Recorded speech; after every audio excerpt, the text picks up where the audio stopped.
Good evening, televiewers. You're welcome to Prime Hour on my Media Prime. CDC is going 1, CDC is going 2, CDC is going 3.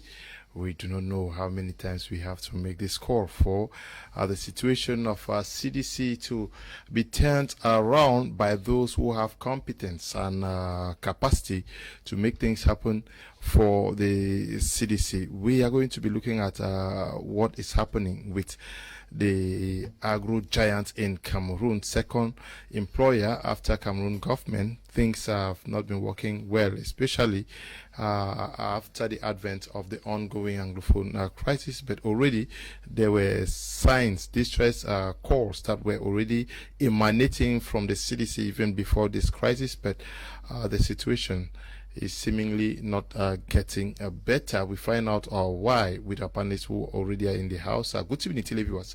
We are going to be discussing about this time around, not with the people of CDC, with our panelists who are in the house. Apostle and being Valentine Gua is in the house with us.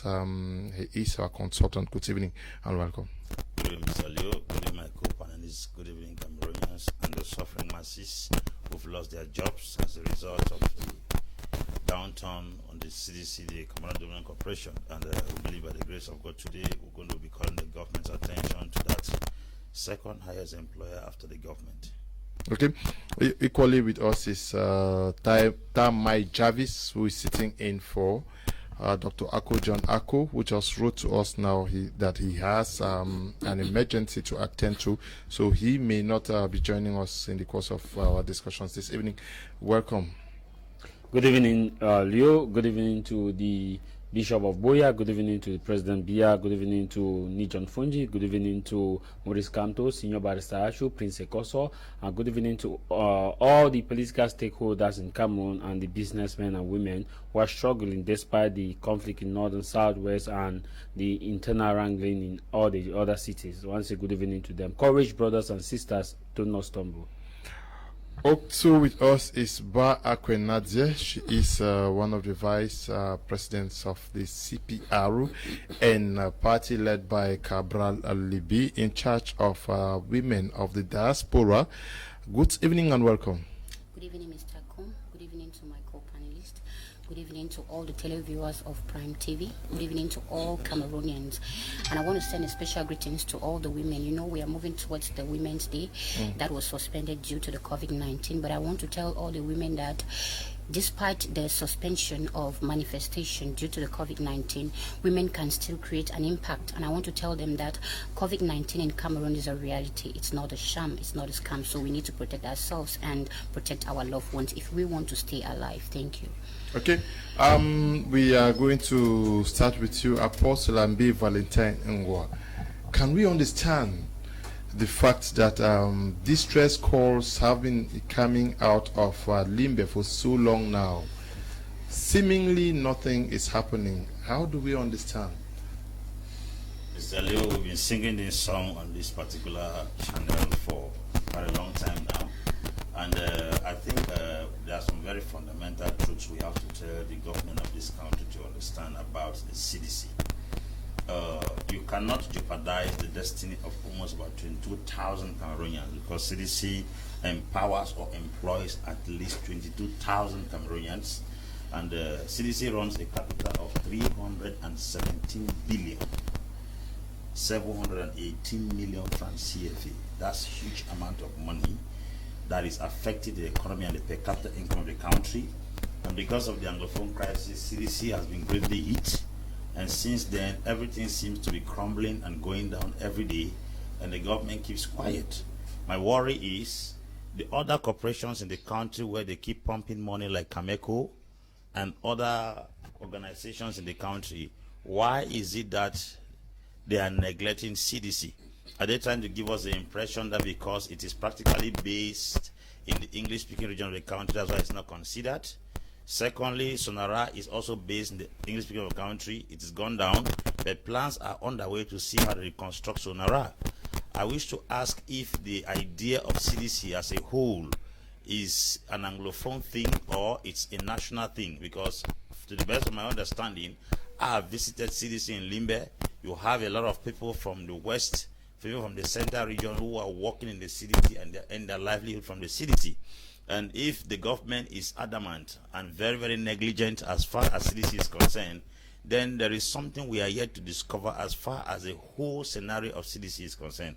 The government has to make Cameroonians understand why this great neglect, because from the analysis we've been taking for quite a long time now, almost about 4 years, it is very crystal clear that the government is paying very little or no attention to the fall of CDC. And I'm calling the government of Cameroon to look into the matter as we continue this session today. We're going to be talking a lot of things and the damages that has caused the people of the north and the south considering the fall of the CDC. Okay. Good evening to you, Agura Rigel Tembeng, watching from Japan. Good evening to you too, David and Chamba.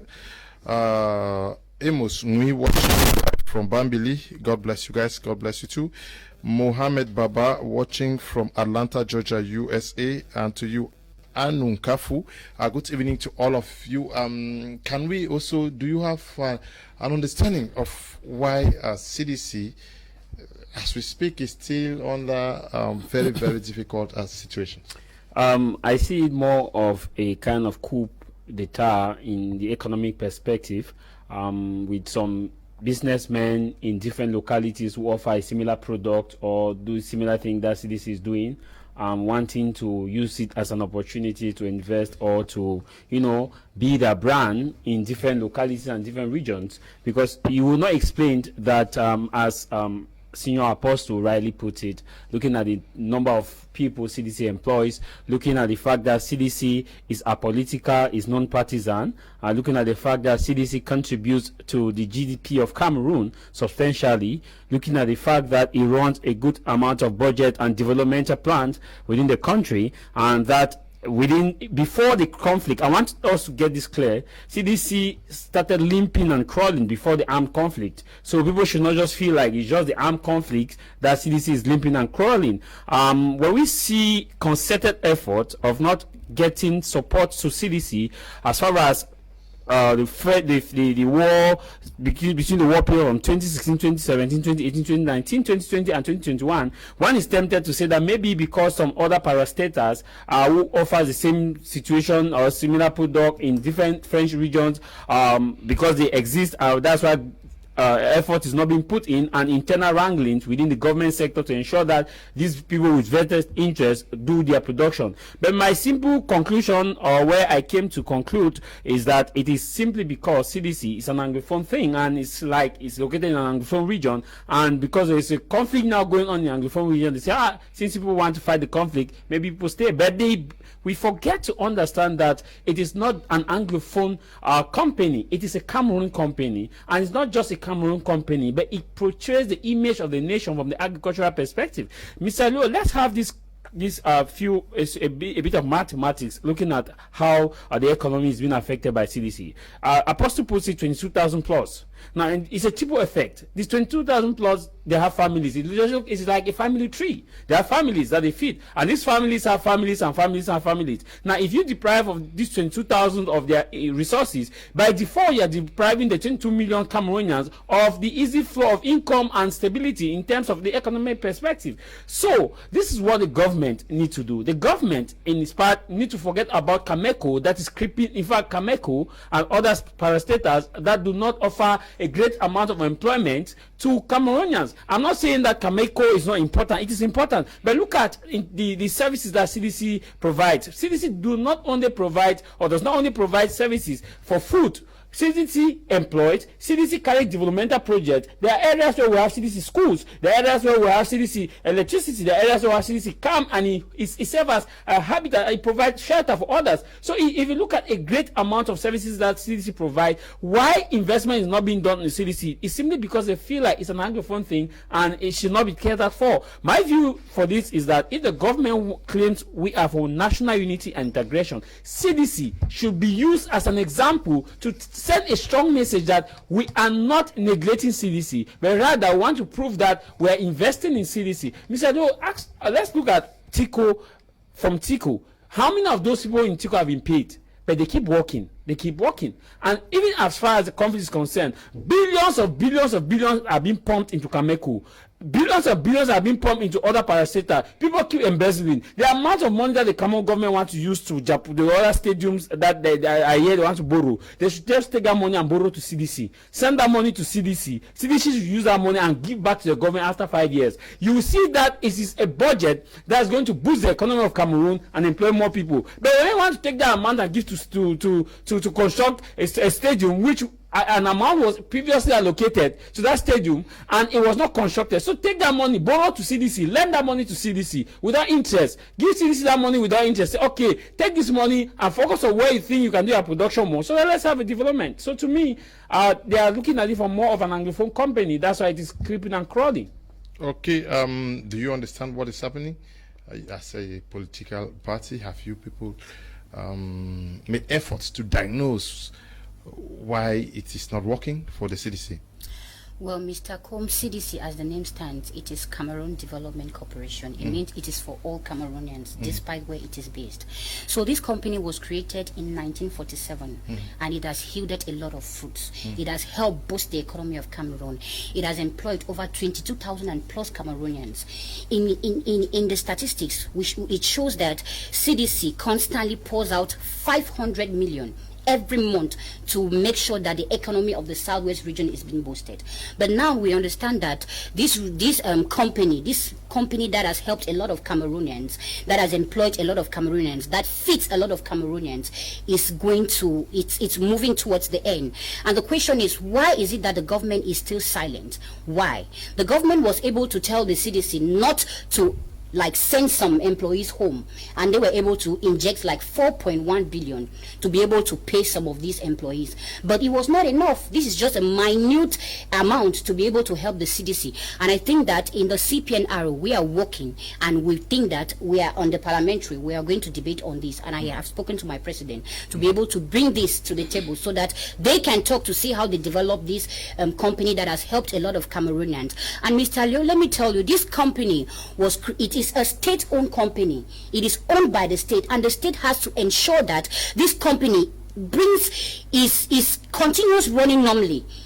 Because we noticed that during the as the Anglophone crisis started, these companies started crumbling because the number of tons of bananas that were being exported reduced from 18,000 tons to 1,300 tons. So it has greatly reduced, and it went up to 7% of the normal tons that were being exported out of the country. So we see that the CDC has greatly crumbled, and the government still keeps quiet. Why? Because it is found in the Anglophone zone. They have cold shoulders all the time. When it concerns the Anglophone things, they do not care. And let me tell you, this government works in the sense that they are trying to look where they will profit, because CDC needs a lot of money to be able to stand.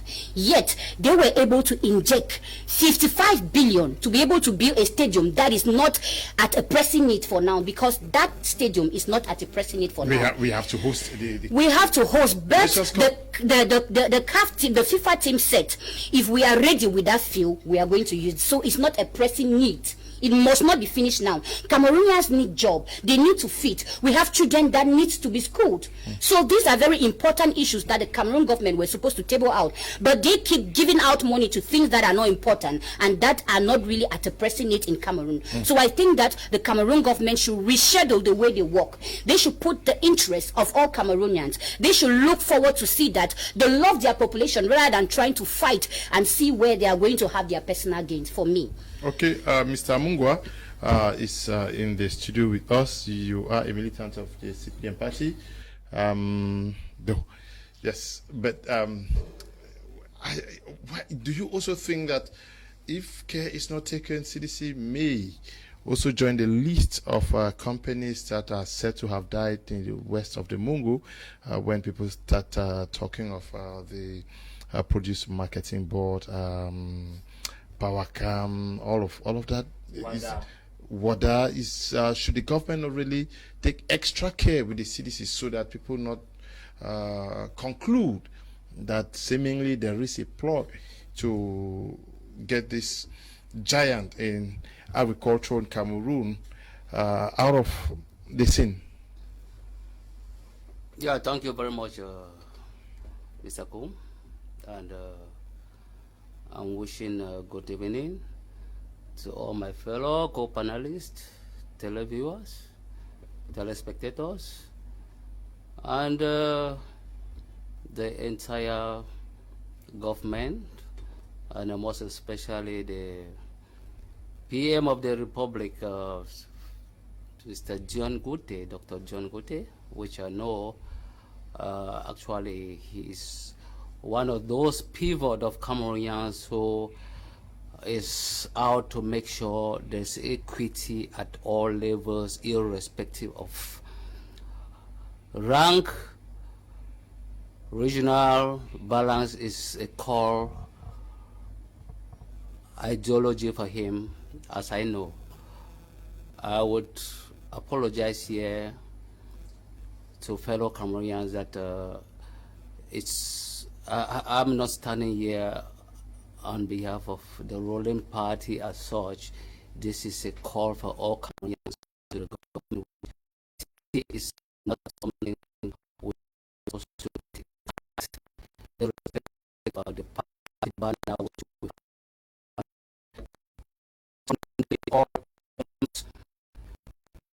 because if you look at corporate laws, which I think do possess some mastery to an extent, CDC, like any other PLC, public limited liability company, which is even graded first category because they're second employer after the government. CDC, all the obligation on the CDC is the legal entity which owes the obligation to for 9 times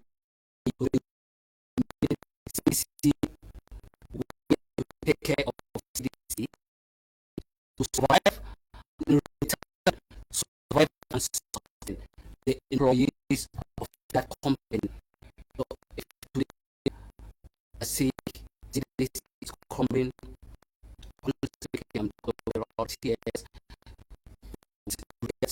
some companies like the Cameroon shipyard and industrial engineering, Chantier Naval, which the French acronym entails, which I equally have mastery, I passed through that company.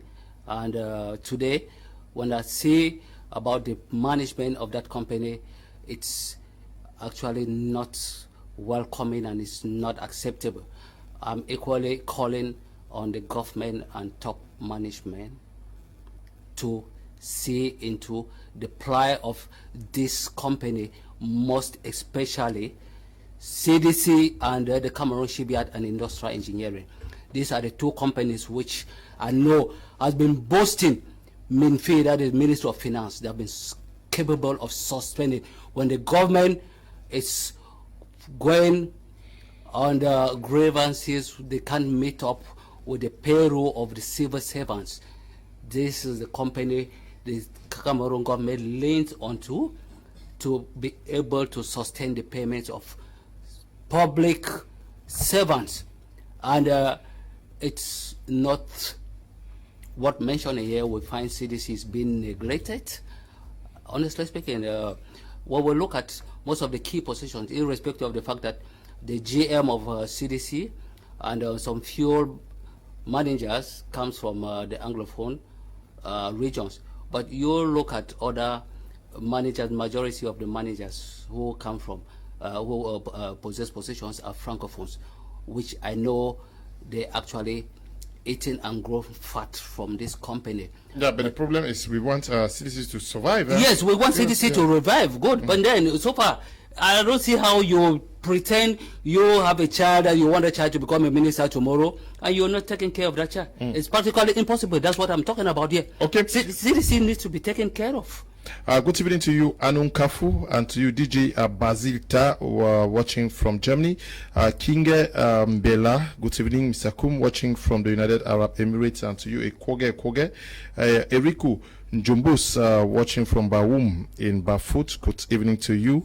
Mixed the Mix, good evening, Mr. Kum, watching from the United Arab Emirates, Stanley, and Sun State, good evening to you. Julius Chofo, my brother, and Apostle Ambe Valentine Angwa. Now, should the government not be wary, like I said to him, that if anything should happen to the CDC, it is going to conclude that there is a cabal with the sole objective of dismantling anything that actually that carries the values of the people. It is true. They say it is a national. It's a company that is national, but this is something that is also dear to Anglophones, especially to the people of Fako, because it was said that after this, it should go to them. Mr. Leo, our government has developed a thick skin above accusation. They are not moved, because if accusations actually move the government of this nation, the accusations leveled against them, as far as the Anglophones are concerned, the crisis in question on ground right now is supposed to have moved this government to react. Is it not strange that human beings are dying? It has never been raised in the parliament. Do you think that they would take plantains and rubber, banana and pepper as a subject matter? They will deny to take the burden of animate objects into a parliament, that you expect them to take the burden of inanimate objects like the pepper, the plantain, the rubber, the banana to the parliament. Anything that is not taken to the parliament of the country to be deliberated upon, it shows the thing has no value. If human lives have not had value to the government in question, do you think that plants will have value to their lives? People are dying every day in the English-speaking region of the country, and it has never for once been raised in our parliament. That is a subject that was supposed to have been treated at least 6 to 7 times in the parliament. It has not been raised. Then now we are talking about plants dying, crops dying. Human beings who are somehow connected to those plants and crops are equally dying. If at all we are talking about accusation, or the government feels that it's a cabal, the government gives a damn to what people think. I think this government is only moved by what satisfies them. They are not carried by what touches the masses. You people can ring your bell, sing your song, and disappear into oblivion. As long as what you are saying does not concern them, they are very less concerned about it. So for us to start thinking that the government will feel some form of accusation, it's not an issue. I said something on this platform. I say only a man that has running stomach believes that everywhere is toilet. It means you can excrete everywhere to discharge the burden you are carrying in your system. I think the people of CDC once rose up, marched in the streets, carried peace plans, and complained that for months they have not been paid, they have not been feeding. The issue is we are looking only about the employment rate. There are other repercussions. A lot of thieves have been raised as a result of the going on with CDC. Most people who were taking the CDC as a shield to avoid their violence or bad behavior, because that corporation has gone down, it has left them jobless. Most of them will fall back to very violent behaviors. They will enter into atrocities. Crime wave has increased now as a result of joblessness, because those are the things that increase crime wave in the society. The consumption of hard drugs to take away the pain, the menace, and the sorrow as a result of joblessness. Many have fallen back very low into the consumption of hard drugs. The issue of people not working again, children have been dropped out of school. Many children no longer go to school. So you discover that the moral situation of the country is going down, the educational situation is going down, the per capita income is going down. You will also realize that crime waves, like I said earlier, have increased as a result of the CDC not being available. They are not working. Now, how do you couple all these damages together and then you give a deaf ear to it? Because you can cut the root of a tree thinking that you affected the root. You've affected the stem, affected the branches, and affected equally the fruits of the tree. So when we think that unemployment is going to give people joblessness, it's going to create a lot of things. Because why? And many people are connected to the employment of one person. Secondly, CDC provided health services to most of its workers. Most of those clinics are not working anymore. Workers are not there. You discover that the death rate will definitely increase because people are not given the opportunity to go to hospitals anymore and be treated for lower income. That's another damage. CDC also was doing infrastructural development. Like Trump said, roads leading to certain camps and certain places were graded. Those roads have become forests. it becomes very, very critical. And now housing situation, the CDC camps that were used as lodging for most of its workers, they are no longer functional. People are no longer there. So you realize that one single crime has produced a chain reaction of several disadvantages. If the government looks critically into the CDC dilemma, they will understand how dangerous it is to abandon CDC. That thing they feel like is affecting only the Northwest. Those who are born as thieves out of this crisis will not steal only in the Southwest, because the South is already been dry. They will produce more thieves in this area because this is where life seems to be going easily. The CDC is not only in the South as we may speak. They went to Kamer in the Northwest to start producing palms. CDC is part of the EVECAM that we have somewhere around Crise. So if we put all together, you realize that it's the entire economy that has been affected.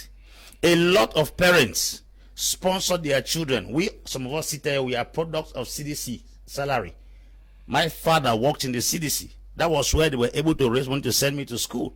Now, you realize that a lot of people are psychologically traumatized as a result of the fact that CDC is going down. And if CDC goes down, Cameroon government should understand that there will be a very, very, very harsh drop in the per capita income of this country. Why? Because CDC is the highest or second highest employer after the government of this country. Now, new farms were supposed to have been developed. Expansion into new territories, new forests that were given to be developed, everything has halted, which means in some years, because Cameroon banana was registered as the best banana in the world market, that gave us an impetus in the agricultural sector as far as the world market was concerned. That banana is no longer going. So in the absence of a crocodile, the lizard is a king. So bananas from countries that do not have any value are gaining grounds while we are losing identity. So I think the government should have a rethink. My worry is this. Scameco, what we have here, the services poor, they have appointed in the space of 2 years 8 different directors. 8 different directors, and they take people who are not business entrepreneurs to manage a business corporation. You take an aviation engineer, you take a civil servant from Enam who is an administrator to come and run an entrepreneur. The only person who was an entrepreneur that managed Cameco and the impact was clear was if Mr. Fosu. All the rest are Puna be commandant. A pilot running an aviation industry does not make any sense. He is not sent to fly an aircraft. He is sent to manage the entrepreneurial sector of the company, to raise the standard, the finances, the working condition, the customer services. That is not in the brain of an aviation engineer. So the government should rethink and take money and put there who are very smart in CDC. They can put that money in the farms and they will turn things all around. Cameroon is blessed with fertile soil. As a matter of fact, one of the strongest sector of Cameroon is agriculture, and it has been neglected. I don't know the demon that bewitched us to think that oil is better than agriculture. Every country operates in its strength. Before China could enter into technology, China was very strong in agriculture. It was rice cultivation that China started through cultivation of rice that made them to enter into technology. If Cameroon has to enter into the projected technology we are thinking in 2035, then Cameroon has to begin with agriculture, because the strength of this country is the soil. It is soil. Now, Kamer Jarvis, but we are talking about a company, a giant company that is slowly dying, and we are raising our voices here to talk about it, but we hear very little from local elected officials who are supposed to carry the situation out there. Talk about it until something is done. You just raised it as though you were inside my mind. That was what I wanted to bring forth as far as this section is concerned. Mr. Yo, let's be factual. First of all, let's look at who are those who have manned this company and have stake in Cameroon and are #1 people in Cameroon. We have the former Prime Minister, former Grand Chancellor of National Order, who managed CDC very well, Peter Mofani Mosonge. He was, I think, one time General Manager of CDC. He did an excellent job, and people applauded his initiative, financial initiative, in which farmers could have loans, could build houses, and the rest. Today, he's very much alive, very powerful, all powerful, and yet CDC is not in his agenda to talk about it as he's crumbling. His legacy is at stake. Today, We have the Prime Minister. I was happy when Mr. Mungwa gave him the accolade. He's from the southwest region of Cameroon, Chief Dr. Joseph Dionguti, one of the very few persons who you see will talk anyhow, very reserved and very proactive. CDC is dying under his watch. Today, we have Dr. Dorothy Lunganjoma, who are elite in this area, who have legacy of University of Buea. University of Buea is powerhouse to the agriculture department is powerhouse to supply workers and field technicians. In CDC, today, CDC is dying and these people are very powerful, they are still alive. Senator Mbelamoki in Buea is someone who benefited indirectly or directly from workers of CDC in terms of how they help his administration in expanding Buea, and even some of the construction in Buea. At that time when he was mayor, CDC was very functional in my 18. And today, CDC is dying. They are up there, and I don't know what is in their agenda. Today, Mr. Liu, as we speak, we have young Philemon, former Prime Minister. CDC was extended to Bamenda. CDC is dying. Yet, they are still there. Whether died, whether we cried, whether died, the marketing board we cried, it died. We have the Cameroon Bank, which before then died. We had the Power Camp, died. Today, CDC is dying, and we have top elite, like we have Otto Lissinger, former the MP in Kumba, who is there, Tabo Lawson.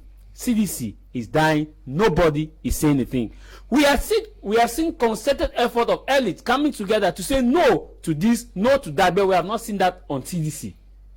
We have, when it comes to political agenda, we have seen motion of support, concerted effort to send strong motion of support, strong message against separatist movement, strong message against tribalism, strong messages against the killing of chiefs. We have not seen strong messages about CDC dying, creeping, and crawling. And as far as that is concerned, to them, it seemingly is not their agenda. Where will all these students in the University of Buea, I want the former Vice Chancellor to understand this, her legacy is at stake. Where will they work? The agriculture students, the economic students, the students from journalism who do marketing, the ones who do the geology students, or where will they work? If CDC is dying, we all cannot work under different parastatals. We all cannot. So their legacy is at stake. Will the Prime Minister of this country want to be remembered that under him, CDC died? In fact, died. Will he want to be remembered? Will the former Prime Minister, Peter Mafani Mosongo, who had a legacy about CDC, want to be remembered that he was still active and CDC died? And what would they say? I know a lot of them are talking about the fact that there's a conflict in North and Southwest. There's a Chinese proverb that goes that crises is an opportunity for us to expand. We have other fertile ground in 8 regions of Cameroon. It is an opportunity to diversify production. Mr. Yo, there is a cabal here. Remember that this crisis started when CDC headquarters, it was rumored that CDC headquarters wanted to move it to Yaoundé. That was when the tussle started, and you see people could not, money could not be pumped into CDC because resistance came in and elites came in. The only way I can applaud them was when that rumor came out that the headquarters wanted to move to Yaoundé. And you know, in Cameroon, when you start getting rumor, start believing, and they fought hard and it stood. Then now, what is happening as it's dying?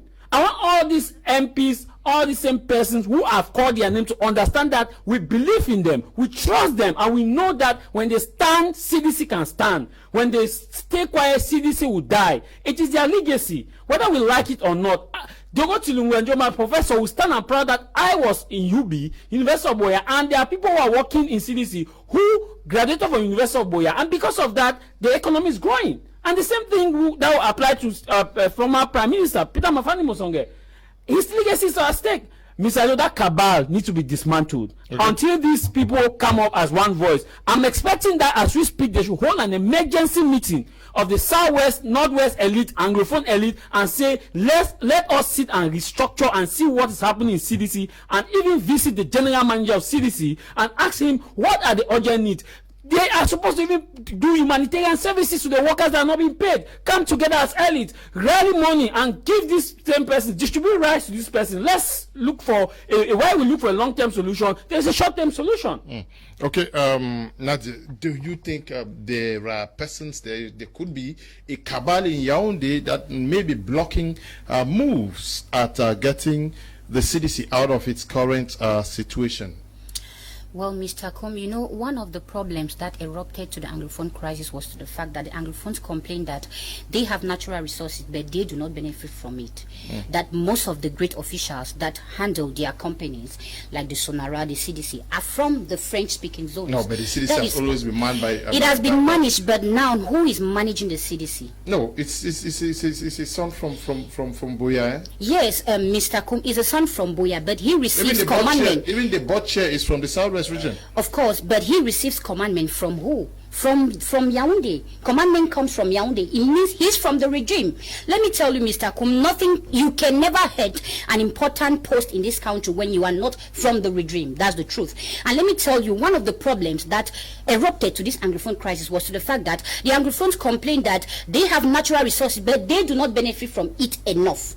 Like the CDC, like the Sonara and other companies. And now, like Javi said, we had, you know, government officials that are from these zones, like Peter Mafani Musonge, we have John Gute, we have Atangonji. This CDC employs both the people from the region. It means that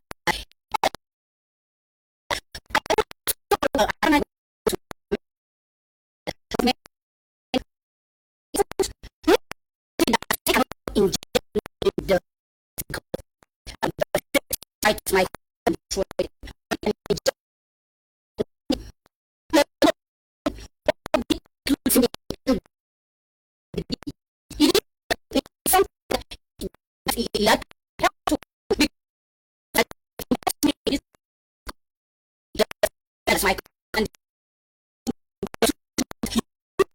this value you can see.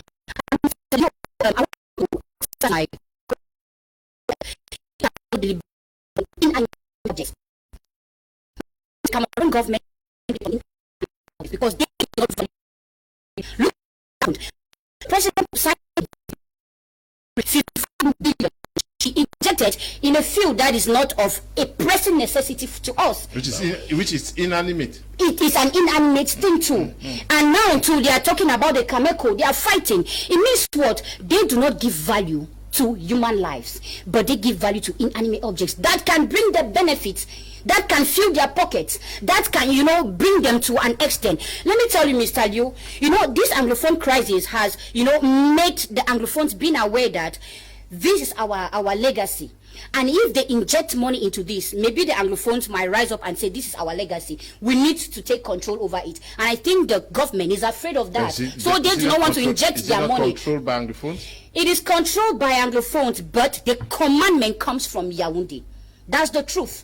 Those that give commandment that this is supposed to happen comes from Yaoundé. You cannot refuse the fact. So I think that they do not want to inject their money because they are afraid that with this crisis... Cameroon is a unitary decentralized state. It is a unity... Cameroon is not a decentralized state, Mr. As a unitary decentralized state. Yes, it is... Okay, like I was saying previously, I was saying that this government cannot or do not want to inject money into the CDC because of the Anglophone crisis, and they think that if they inject money into this CDC, the Anglophones might benefit. The Anglophones might, you know, rise up and say, this is our property. We want to control this. Nadia, I have been there even in the days of Esimi Minye. Yes. At the time, there was no Anglophone.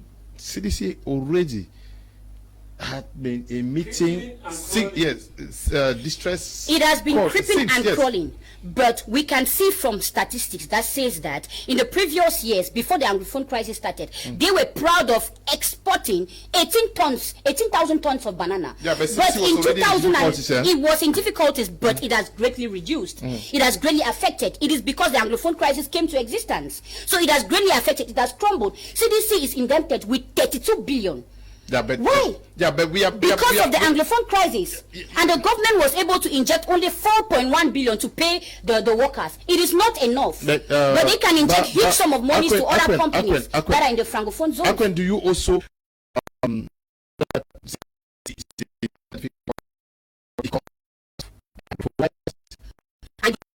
it's in great because if the Anglophone explosion,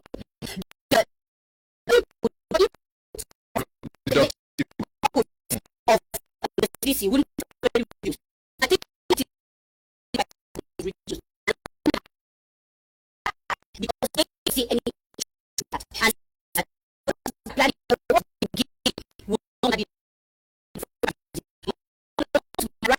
this is our problem.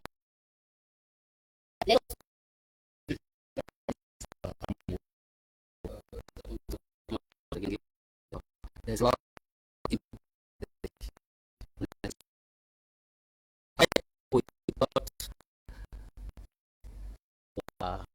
this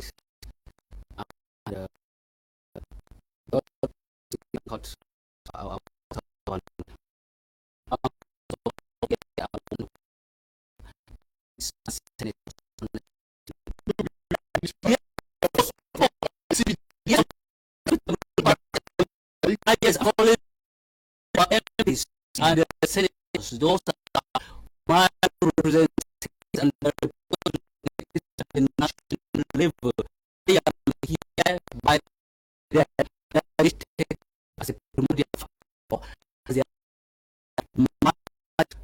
since 2021 to be a topic that's supposed to be treated as an emergency, because honestly, when you look at CDC, as we are talking here, you look at the number of tonnages, which my co-panelist Akwen is just indicating here. You will not imagine. I take a whole France also blend to an extent. You will not imagine that you see bananas which are produced in Del Monte, when they are labeled CDC, they leave here to Brazil in South America, and they transform it and they get back to France, and you see they are made in France. Bananas produced in France. What fertile soil does France have? Does France produce bananas? Or I mean, honestly, I've been to France. I don't know which part of France is fertile where they can produce any crops until they label bananas coming from Cameroon made in France. Yeah, but recently we have what is called Makosa banana. No, but Mr. Kom, honestly speaking, I'm too emotional, and I'm telling you, we're not here to pretend or to take side. We are talking about CDC, which is about, we're talking about, it's limping, and it's high time our government officials take or say into this, that this is an emergency. You go to the world market, our bananas, usually for the past 10 years, bananas coming from Cameroon are graded first in the world market. And you find the labels on them made in France. Now, if Mr. Macron is watching, then he should tell me here which part of France is producing bananas or cultivated. No, tell the televiewers more about what you want MPs and the senators and other local. Yes, the unemployment. You are also elected now. Yes, of course, I'm an elected official. Yeah, but you should also tell. Yes, of course. And not only an elected officials, I equally possess the potential as an employer, which I have the obligations to fight against unemployment and create jobs for Cameroonians. So when I see CDC limping or collapsing, I feel so bad. I'm talking with a heavy heart, because in economic lager balance, this is what we call supply chain management. We don't, CDC cannot stand on its own. You have subcontractors, you have so many Cameroonians benefiting from CDC. When we talk about Anglophones and Southwest, Northwesterners and Southwesterners benefit or being employed, no. You look at the financial director of CDC, it's a francophone. It's a francophone. And I want to agree with my co-panelist Akwen. Yeah, but maybe you people don't understand. The issue here, the irony here is that CDC is being neglected because it's actually in the Anglo-Saxon region, which I think is high time we see into this rescue of CDC. We have mentioned about Cameco. How much money have been injected into Cameco for the previous years? We're talking about the Cameroon shipyard here, which I know there's subsidies which the government keep pumping into the Cameroon shipyard, and so far you have those who are at the helm actually are not quite effective and productive in order to sustain this company. But you find somebody like the GM and the productive or technical managers of CDC, which I personally know their output. These are people who are sustained it. My co-panelist Jarvis mentioned about Mr. Njelekwan's legacy or Mafani Mesonge legacy. I think Mafani's appointment as Prime Minister came from the output of CDC. That's what projected him. And today, I think he should be having a heavy heart, but just that his hands are tied to come out and sit on the platform and cry. Honestly speaking, yes. He's a strong man in Cameroon's government. No, yeah, he's a strong man, my friend. No, his hands cannot be tied. You have what they call the Central Processing Unit, the CPU. We all understand this. But this is not the time. You understand. Yes, of course. This is not time we have to sit and pretend and fold our arms. If you look how many Cameroonians are sitting back at home, what's the Cameroon government doing to make sure that these Cameroonians who are lose their jobs are sitting back at home? I mean, we are inspiring them to go back into bushes with the president, head of state. Mr. He's raising his hands. Okay, yeah. The head of state has irritated that Cameroon is one and indivisible, and by so doing, I think there is supposed to be no impartiality. I will agree with Professor Masangamdi, who said certain entourage around the head of state have been taken hostage. They have been taken hostage. Honestly speaking, I agree with him. Because at the end of the day, you will find the reports which are written, President Paul Biya does not tie. They don't tie. They don't tie, honestly speaking. How many Cameroon, we talk about 22,000 plus. How many? I mean, they keep retrenching. Yep. And but when you look at the World Bank GDP, which has projected in the next 5 to 10 years. Mr. Mungwa, where do you expect them to work? Also, we should also understand that the separatists, this one to you, the separatists have not also made the situation for the CDC better. It's been difficult because productivity is very low today because many persons are even afraid to work in specific parts of the CDC. No, please, Mr. Akom, 1 minute before you take over the floor. I am appealing on an extraordinary ordinary General Assembly to be summoned by the board chair of CDC to oversee about the crisis before things go out of hand, and equally calling on the central government, who is giving a deaf ear to the CDC plantation, that they need to inject money and give a lot of subsidies like they're giving. The 55 billion we're talking, how much is it going to provide the Cameroon government or earn Cameroonians or people on the table? Yes, yeah. Yes. We cannot deny the fact that the separatist movement has affected the CDC seriously. But the challenge I have is that the Minister of Territorial Administration said recently that President Pobia has won the war. And since he... Okay, go on. Can I speak? Yes, speak, Alesi. Since the minister made that statement that the president has won the war, I think by winning the war, they have to start reconstructing whatever was lost. My challenge is that this nation does not have value for state corporations. If we understand the impact of state corporation, we are going to bury most of our finances in state corporations that invest in the life of individuals. If you look at nations like Russia, they create state corporations and put it under individuals. In Africa, there's an oil company called Gazprom. It's from Russia. You have Luke Oil. It's from Russia. Those are state-sponsored companies from Russia that is fending for money for other nations to come. Total Cameroon, Bolloré is state-sponsored companies from France that is building finances for the well-being of the nation.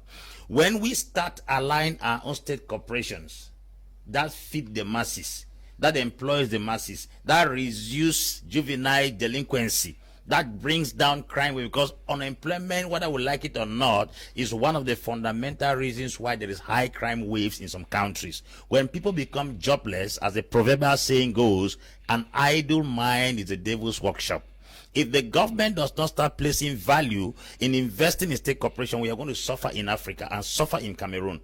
CDC, we were not supposed to come on television to start preaching a sermon to convince this government to see the importance and the necessity of CDC as far as the nation Cameroon is concerned. No, it's very, very vital. What we're preaching is very vital because... Did you get me, sir? Please calm down. What I'm saying is that common sense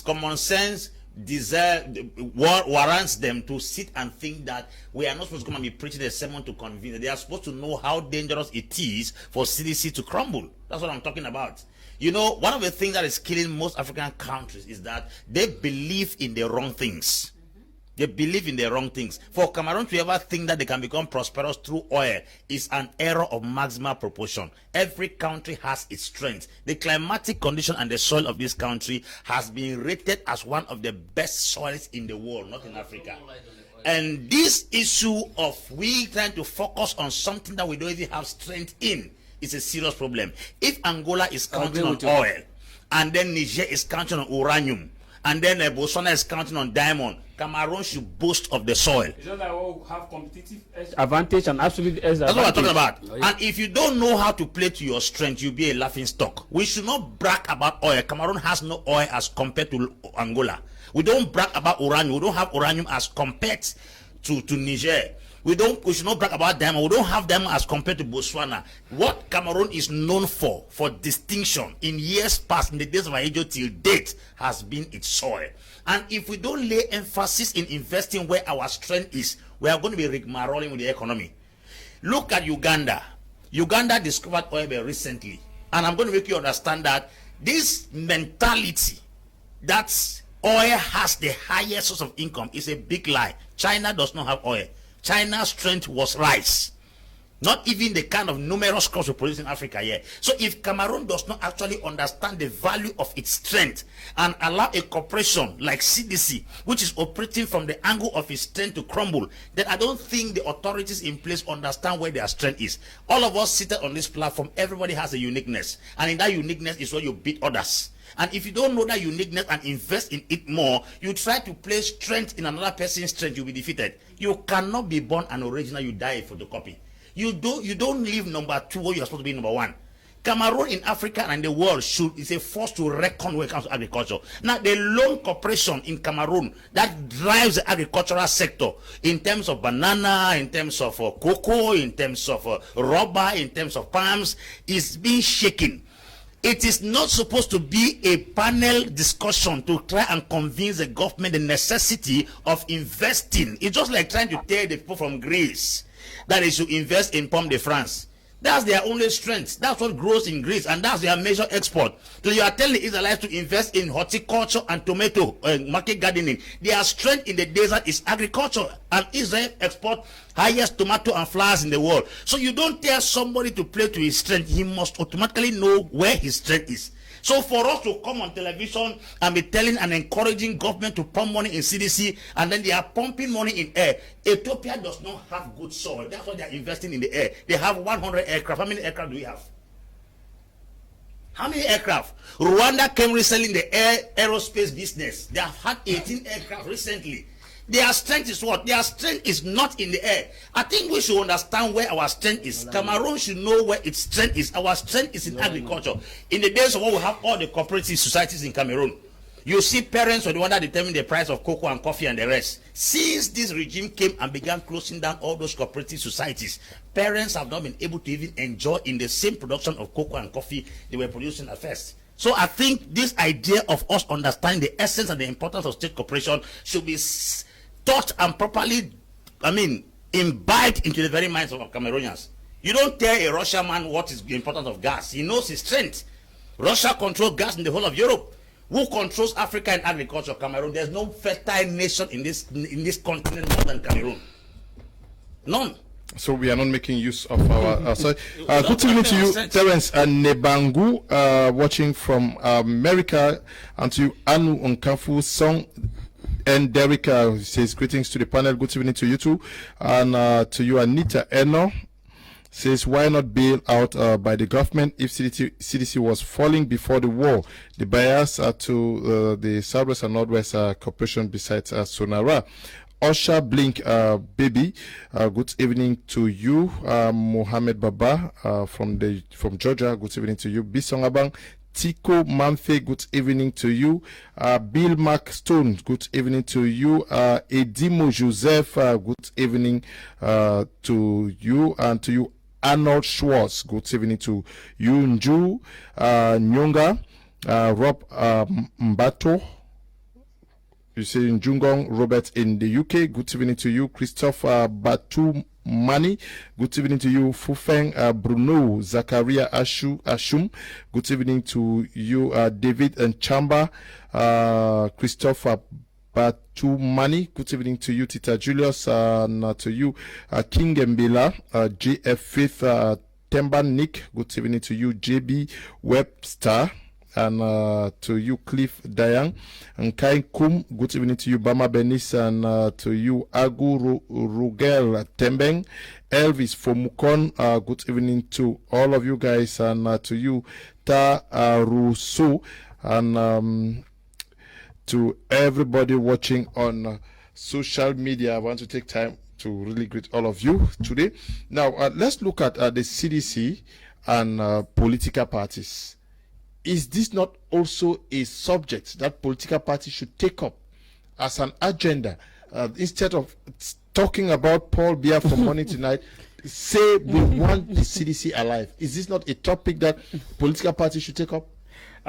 Thank you for this question. Again, I want to do a quick interjection to Mr. Mungwa, since he is equally a member of a political party, the CBDM, saying the board member of the board chair of CDC should call for an executive or emergency meeting and discuss the crisis in CDC. It's like telling us that Francis Ngoni Kmer, alongside with all the beautiful brains in CDC, they are feeling like the crisis is CDC management. No, the crisis is not the management of CDC.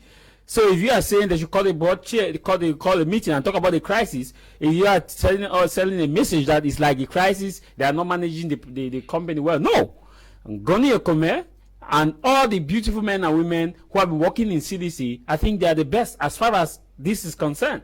Now, coming to the crux of the matter, the question should be, I'm happy Mr. Mungo acknowledged the fact, he said, Peter Mafani Mosonge, His Excellency Peter Mafani Mosonge, his hands are tied. Tied by who?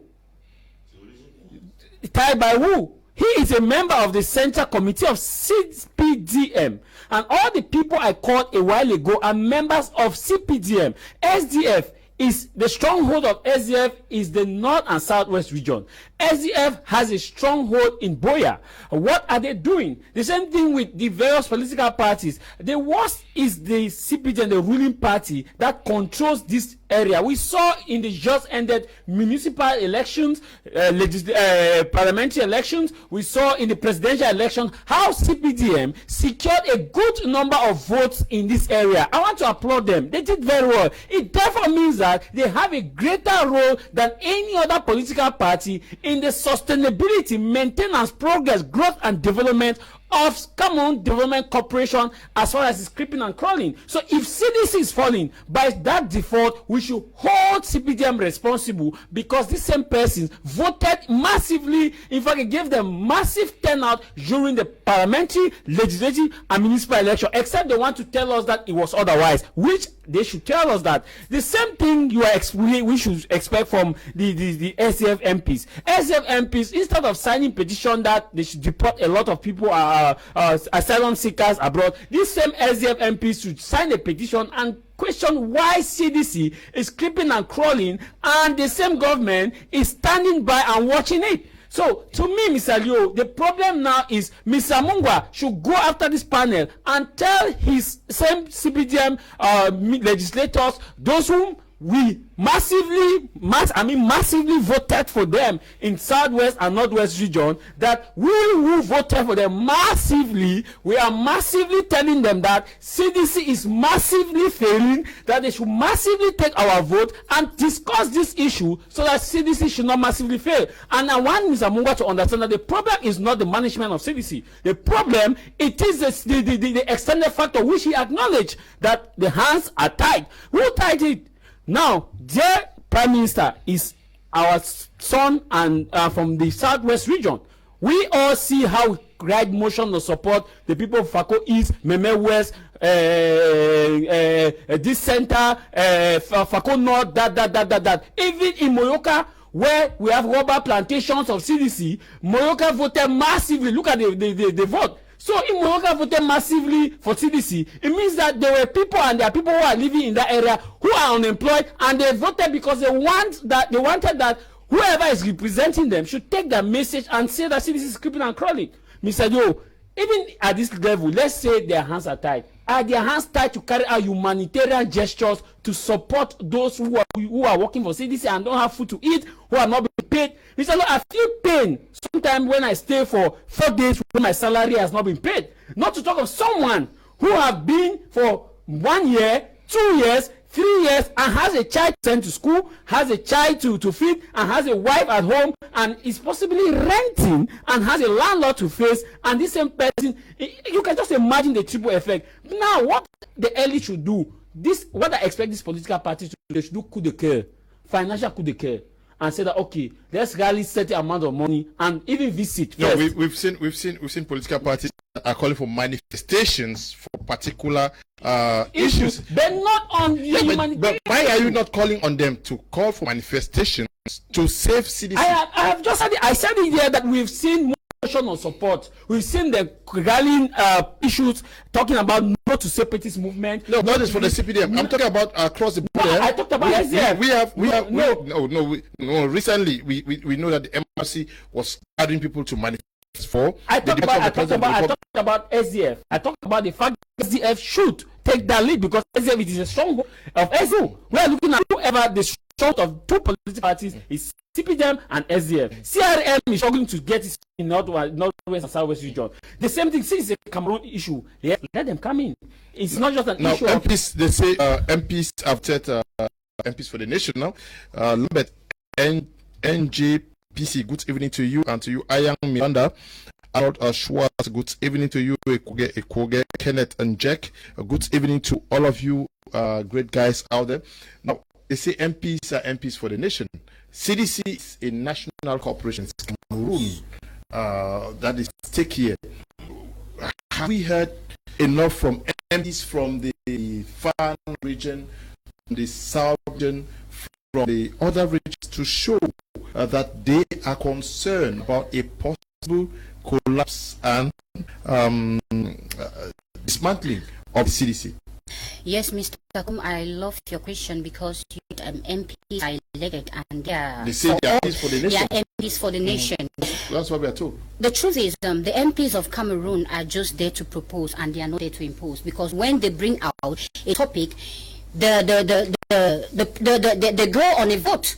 The ruling party, which is the CPDM, owns nearly all the seats. We have the PCRA that has only 5 seats. Now, if the PCRA decides to bring this at the table, will it be accepted? No. That is why I am calling on all the political parties to be united on issues that greatly affect Cameroon. Because the problem in Cameroon is that political parties they are not on one term. They do not come together to speak with words. They are dispersed. Everybody is attracted to what his interest ties to. That is the problem. Because if all the MPs of Cameroon dispatch their political families, the PCRN, the MRC, the SD, and even the party comes out and say enough is enough. CDC, it's a legacy for all Cameroonians. It is a legacy that has brought out Cameroon as one of the first countries that import the greatest banana and the best that exports the greatest banana and the best banana in the world. So now, how can they neglect this legacy that has benefited everybody. Because Mr. Kum, it has not only benefited those from the northwest and southwest, it has benefited the whole of Cameroon. Because the fact that you go out of the country and you are being identified as a country that produces the best banana, it's a glory to you. So I think that this and the parliamentarians which you have are supposed to bring this on the table. They are supposed to say that we have a pressing problem. We should stop giving interest in things that do not bring inputs in the economy of Cameroon. Things are not valuable. Because Mr. Kum, I heard how my co-panelist said, Peter Mafani Musonge's hands are tied. Indeed, right. Because this CDC, it's a problem. It is a company that is in the Anglophone zone.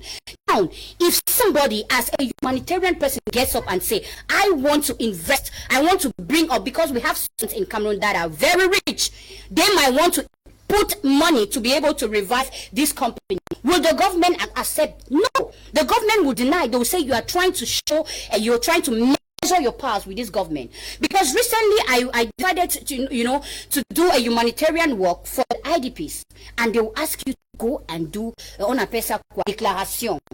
These are things that really handicap Cameroonians. These are things that does humanitarians to bring out their efforts to be able to revive this CDC. Because we have people that are willing, that are having the good heart to revive this place, but the government will not allow you, and they too do not want to do the job. As my co-panelist said, we are supposed to come and sit and debate on this issue. Mr. Kum, common sense is not common.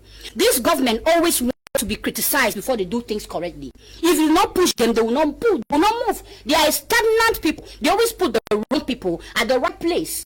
That is the problem. So I am calling on all the MPs to be able to see that this CDC is a legacy for every Cameroonian. This CDC has blessed all Cameroonians, and they should see this as a pressing problem and decide to come to unity despite their political families and table out this issue that is very pressing to all Cameroonians.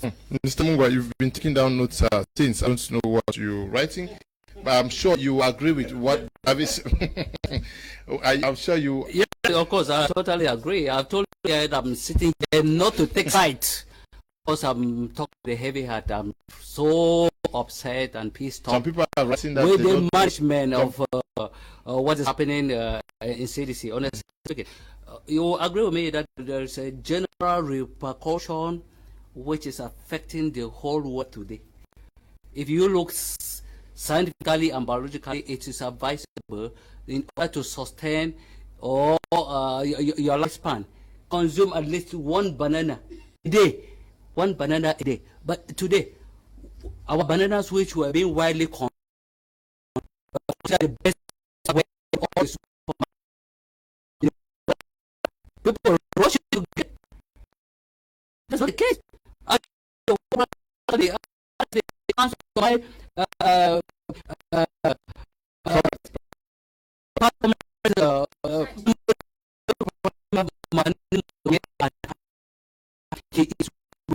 But he cannot with here because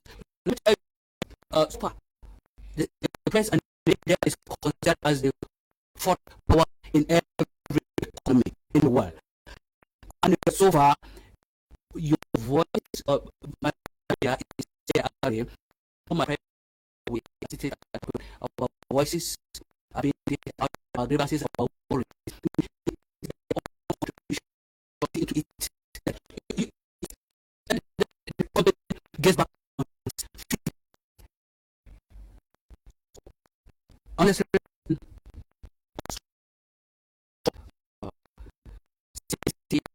actually has zero was saying how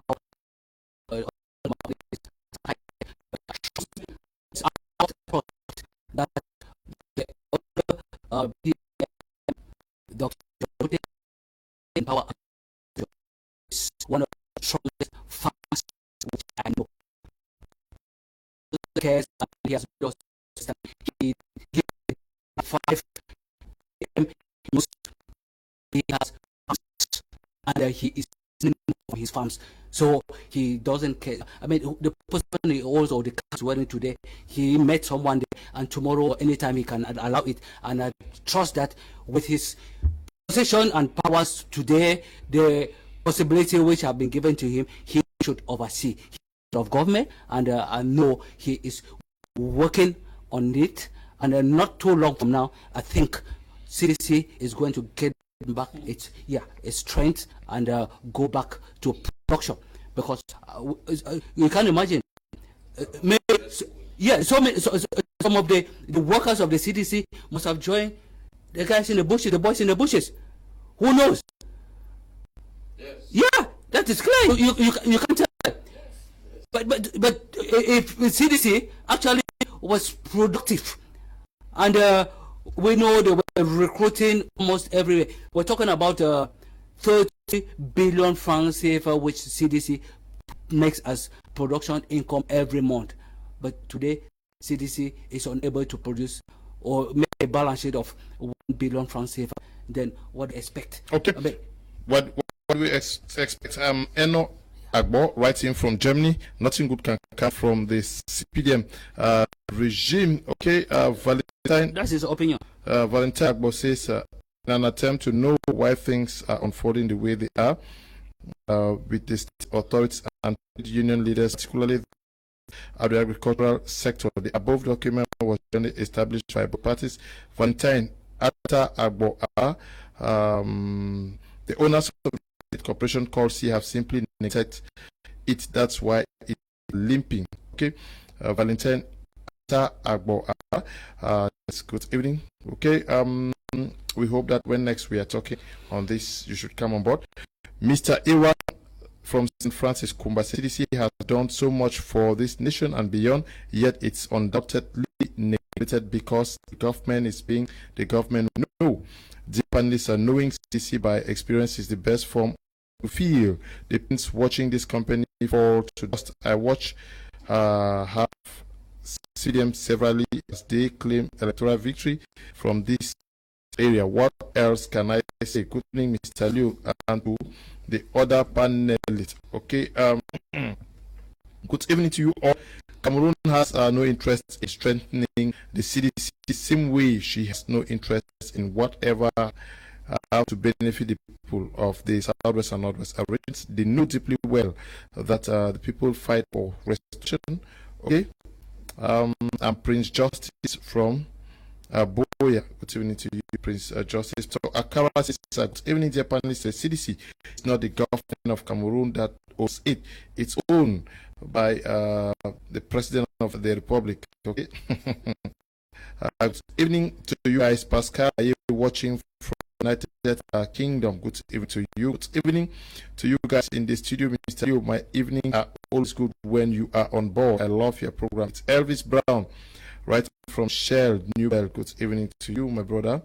Hello, Mr. Boom and crew. I enjoy your program. Greetings to one of the powerful ladies in the house. The development in Anglophone community is not just at the level of CC, but the entire West Cameroon. The government is supposed to invest over here. Yeah, that's an eventual second. Okay. Renee, writing from Bingo in Com. Esther, writing from Yaoundé, says, good evening to you people. Nice program. Mr. Lee, whenever the topic comes up, I always feel too bad because my father works in rubber factory in Tico. I am a CDC child. Good evening to you, Esther. Good evening. Amboa Liombe, watching from the Tico. CDC is taking care of the whole Cameroon, not only Anglophones. The government needs to come in so that CDC should not crumble. CDC is in the Anglophone region. That's why the government has abandoned the CDC. Hello, it is Samuel Agbo speaking from Yaoundé. Pastor Ambe, he speaks.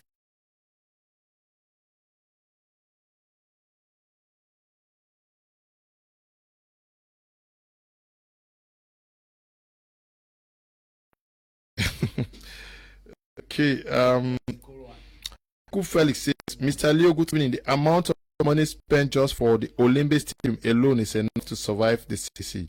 The assimilation plan began far before even BIA came to power. The closure of WADA, Marketing Board, PowerCam, Cameroon Bank, etc. is the main strategy strategy of weakening Anglophone economically. Okay, the government is happy CDC is closing since it falls in line with their simulation plan. Mr. Leo, look at the concern they gave Sonara after the fire incident. Kameko and Chantier Naval. Forget about any, okay? Tik Felix in Boya. Mba Arnott in Douala says, lady is speaking sense. Unfortunately, the current regime doesn't care about Cameroonians, okay? Good evening, Mr. Kum.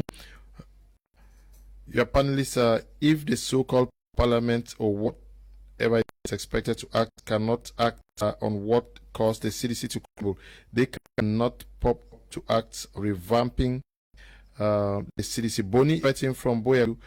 Boni, good evening, Mr. Liu, and my regards to panel members. I am happy with Apostle Ambe's analysis. Please tell him that his new title is Dr. Apostle Ambe. Cliff Fofun writing from Bamenda. Cliff. Good evening, Mr. Liu and crew. I'm enjoying the show. It's Shuka writing from Bamenda. Bakuma Peter, good evening to you in the studio. Keep on the good work. Mr. Leo, we behind you. Thank you very much. More writing from York says, hi, Mr. Leo. I deeply appreciate your concern about the development of our beloved country. The fact is that the regime in power has a hidden plan to systematically cripple the economic potential in our regions. Okay. Good evening, Mr. Liu. Your program is a good one. Keep up, Mr. Liu, watching from Bamida. Good evening, Mr. Liu. I'm enjoying your program. Keep it on. Boris writing from Yaoundé. Good evening, Mr. Kum and the panelists. Have you asked yourself how many companies, okay, how many companies that have been wiped out in English Cameroon regions? They don't care. Ngbanti writing from Bonge. Apostle B, yes, I want you to talk about opposition political parties who have taken up the CDC as their core topic of discussion, that is mobilizing national, the entire nation for the CDC course. But do you think that CDC falls within those domains in considered as an emergency case? Of course. There is no an emergency case before they ask everybody, but not part of the government. Okay. I think we have to differentiate that. Those of us who are here, we are concerned. The masses are concerned. From the messages, the response we are getting all over the nation, people are concerned about the CDC. But is the government that's supposed to fund the CDC, is the government concerned? That is a challenge you have. Because if you are concerned about, or you have a worry on something, the first thing you have to do is to take practical steps in order to resolve the problem. Nothing has been mentioned so far as the CDC is concerned. The government has not taken any practical step to resolve the challenge of the CDC. You made a statement about political parties and MPs here. I have a little worry with when we want to generalize the subject of MPs, because in the actual sense, MPs are elected for the whole nation, but not the Cameroonian concept. The Cameroonian concept, MPs are elected for their constituency. No, but all Cameroon MPs will tell you that they are an MPs for the nation. You have to understand my statement. In the actual sense, MPs are elected for the whole nation, but in the Cameroonian mentality, they work for their constituency. MPs are elected for their constituency. That's the raw truth. I have sat close to parliamentarians. You hear them saying things only around the environment to win the attention of those who are going to vote them for the next election. They are not even working there for the interest of the people. They are working there to win the attention for the next term in office, which means everybody cuts a particular sector of the country who is elected, shows a little concern in that area, preparing for the next tenure in office, and is not bothered about the whole nation. That's the reason why I said there the last time that when something is affecting the northwest and the southwest negatively, it is called nozo. When it is affecting the nation positively, it is called unity Cameroon. No some le Camerounais when it is the cocoa and the coffee and the oil and the rubber. But when it comes to killing Anglophones in that particular region, it is nozo, northwest and southwest. Why are the MPs of other regions, like in the north, we have the places like Diamare, we have Faro Idiu, we have Bayo Dana, Mayo Chanaga, Mayo Kani. You have Lom in Jerem, you have Lom Panga in the east. You have Ja Elobo, Sang Malima, Vomeka. You have MPs from those areas. Have you ever seen any of them come on television to say what is happening to the northern and south people? We are not comfortable with it. No, you will hear them say, nous avons construit un canal chez nous là-bas et à Lom in Jerem. Voilà comment le député travaille. Il a fait un rigole ici à Lompanga. That is a constituency mentality. It is not a national mentality. So if we are talking about MPs rising up to face the issue of CDC, then I think if we want to centralize within the constituency, we are going to hold all the MPs of FACO, the MPs of Kmer. Those are the first prime suspects. The senators of those areas, the elites of those areas, and even the traditional rulers of those areas should be held responsible because they contribute pivotally to the growth of everything in that particular area. Do you think if all these people I have called, the MPs, the senators from FACO, Kmer division, the chiefs so far, and then they stand up and say, we are tired of this nonsense concerning CDC, we want to see an end to this nonsense, it will easily give attention to the head of state, knowing fully well that all the stakeholders that happen to defend the regime in the southwest region are crying for something, not for separation. They are not crying for separation. They are not crying for decentralization. They are not crying for federation. They are crying for something that is benefiting their own very masses. If these people cannot even submit to something which is legal, can they even defend something that they seem to consider illegal? Because they consider separation as illegal. Now they cannot even defend something which is legal. That is a corporation, a state corporation that employs people, that increases per capita income, that gives opportunity for jobs. Then we are sitting as elites. Elected, you go FACO Royal, FACO East, FACO West, you have MPs. Kmer, you have MPs. You have mayors who are elected equally. And most of those people, they are born out of CDC. Those MPs, their fathers and mothers work in CDC to send them to school. Now, a generation is coming from behind who has to go through school through that same CDC. Now, they are quiet because the CDC is facing challenge. How do you explain if the people who are in that constituency have not opened their mouth to speak? Is this an MP from Faro Edio, Mayo Danai, Mayo Chanaga, Mayo Kani, Diamare in the north, or is it from Lompanga or Lom Enjerim, or is it from Nangai Boko, or is it from Vomeka or Sang Malima or Ja Elobo, that they will leave their own constituencies to come and talk about what FACO has not? Listen, it's a man that puts on the shoe, knows where it's pinching. I think at this level, this thing was supposed to have pinched all those elites in the southwest, beginning from their councillors, to parliamentarians, to regional councillors, to regional chiefs, to house of chiefs there, and senators. They were supposed to have rallied and say, we are writing a motion of support for CDC, not for president to stay again in power for another 36 years. Because every time there's an election, FACO chief conference has given a motion of support. FACO deputies have given a motion of support for the president to be re-elected. Let us write a motion of support for CDC to be reconstructed. If at all they are saying that Anglophone crisis has been the pivotal weapon used to bring down CDC, I can tell you that even the weapon that we're talking against, the Anglophone crisis, cannot stop the CDC. The CDC had been crumbling earlier before the crisis. That's not something we are going to be beating around the bush. So I think if the crisis only came, it only came to increase what has already been earlier in the CDC in some areas.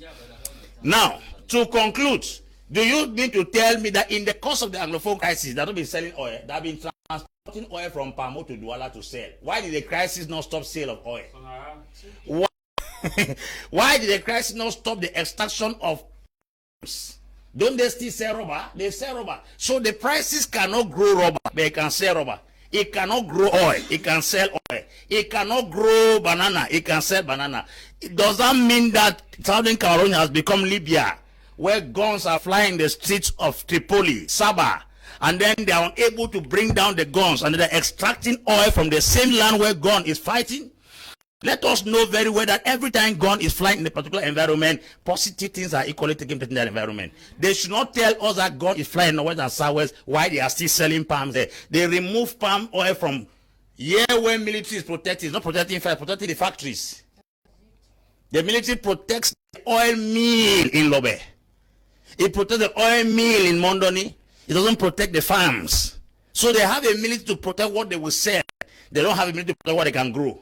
They should not convince us we are no longer babies in this country. It should be considered. Okay.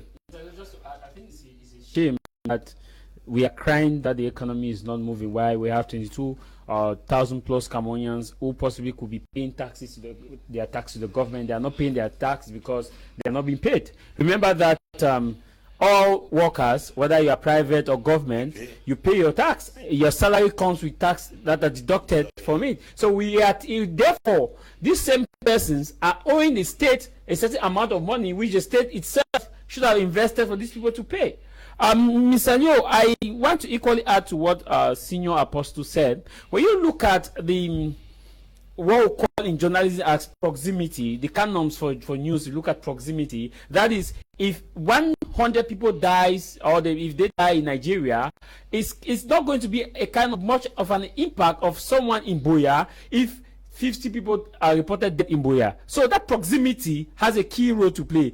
In essence, what am I saying? I'm saying that if MPs in government guys, he was calling and all those from the south regions, those from the east, far north and north, Adamawa, even littoral regions, if they are complaining, it will not be that much of an effect as if a chief or chiefs in southwest and north, southwest, northwest, and of course those within the proximate area comes and lay a motion of no support to CDC, not to CPDM.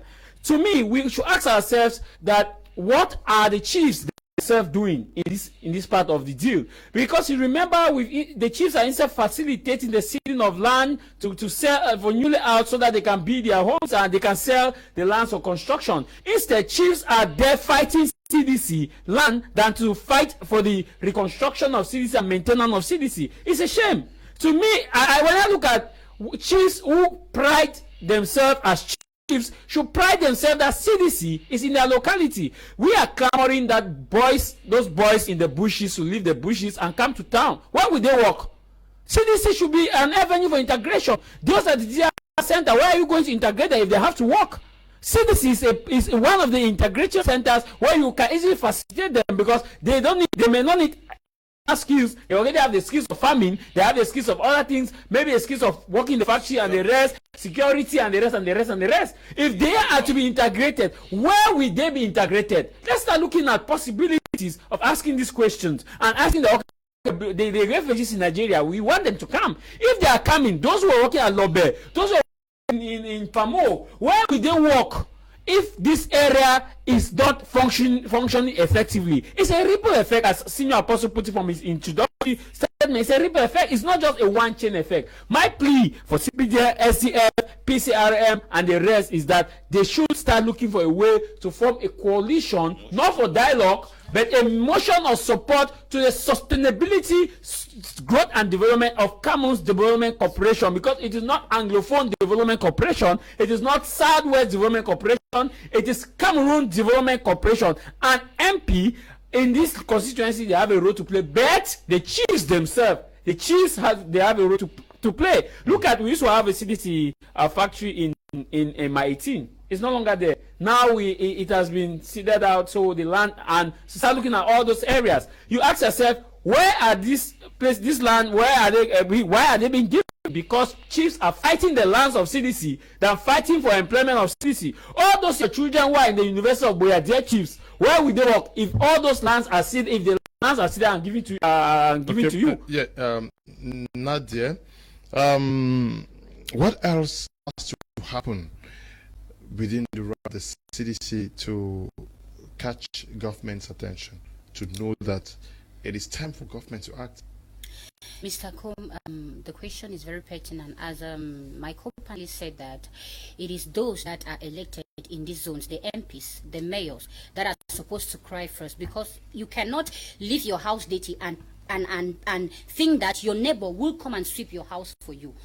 Jacques Biot sang that balayez votre cou, laissez pour le voisin. That is what the MPs of this nation are practicing. It means what? They work for their own constituency and leave the order of the others. That is what is happening. Now the problem is, most of these MPs that are from the Anglophone zones, like in Limbe, in the southwest, where where the CDC is located are members of the parliament that are in the CPDM, the ruling party. And the truth is, you cannot separate the government from the CPDM.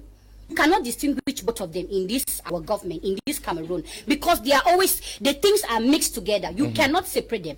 Now the problem is, if these MPs, if these chiefs, if these mayors decide to rise up and say, we want the CDC to rise up again, won't they be termed as separatist fighters? Won't they be termed as les ennemis de la nation? That's the issue. They are there.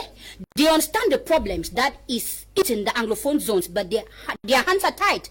They are having what we call, la ligne de conduite.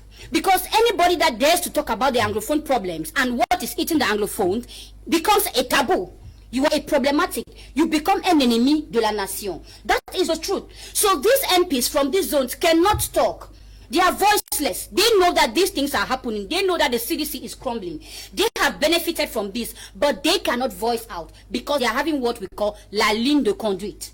They are working according to what the government tells them, according to what BIA tells them to say. If you say something that goes in accord with these zones, they will call you a separatist fighter. Is that what President Paul Biya said?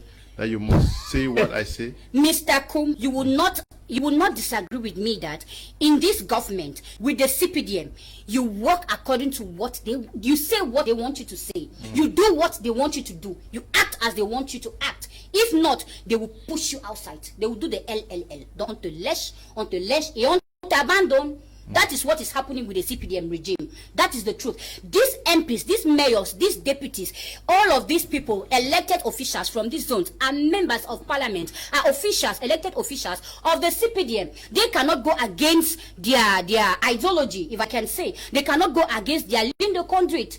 They know that these things are problematic, but they cannot say anything. Their hands are tied, Mr. Kum. And I think that the other MPs from the other zones cannot come and talk.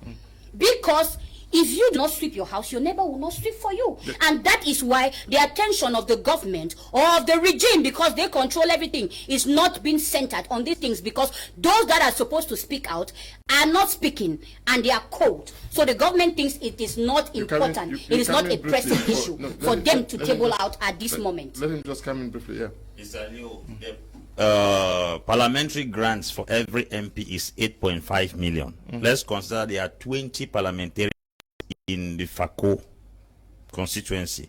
Multiply it times 8.5 million. No, they are not up to 20. No, let's give an example. Let's give them. Yeah, it's just an assumption he's making. Multiply it times 20 for 5 years.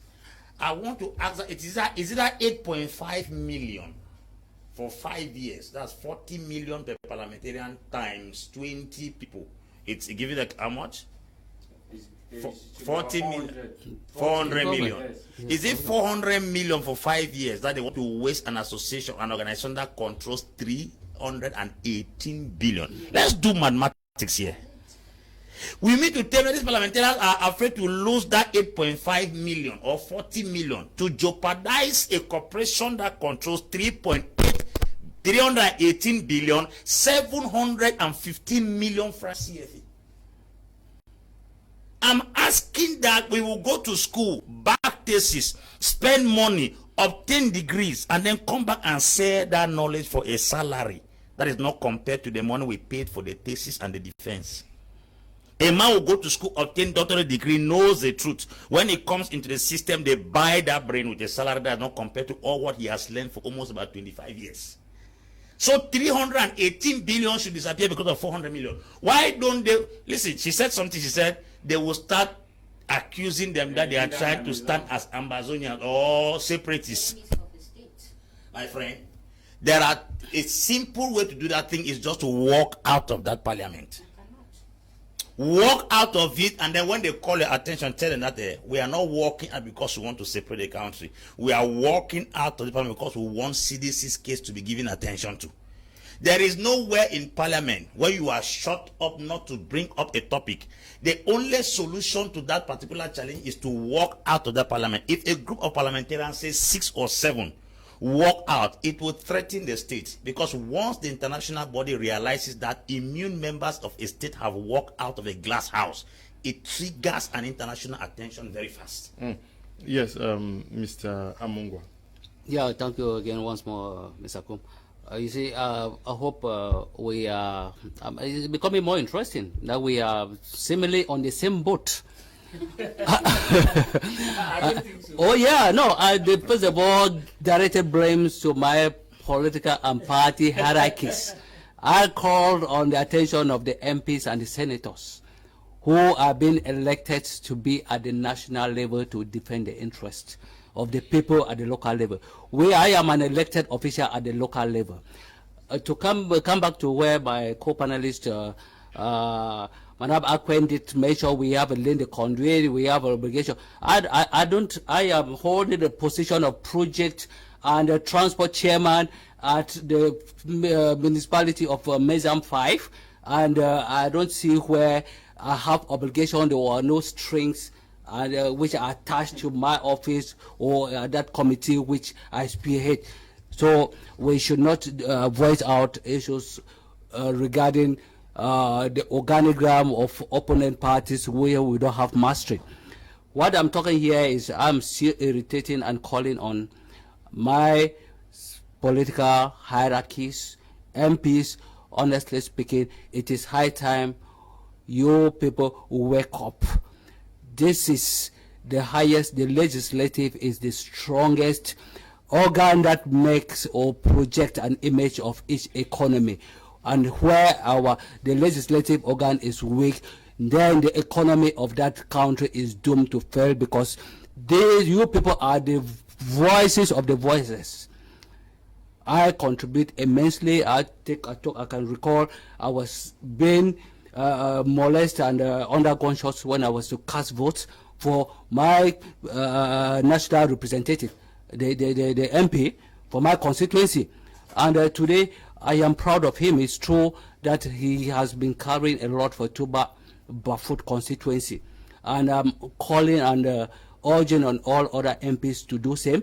They should be able to carry the worries and the voices of the local people at the national level and make sure they come back and give them the votes they deserved by giving them that trust.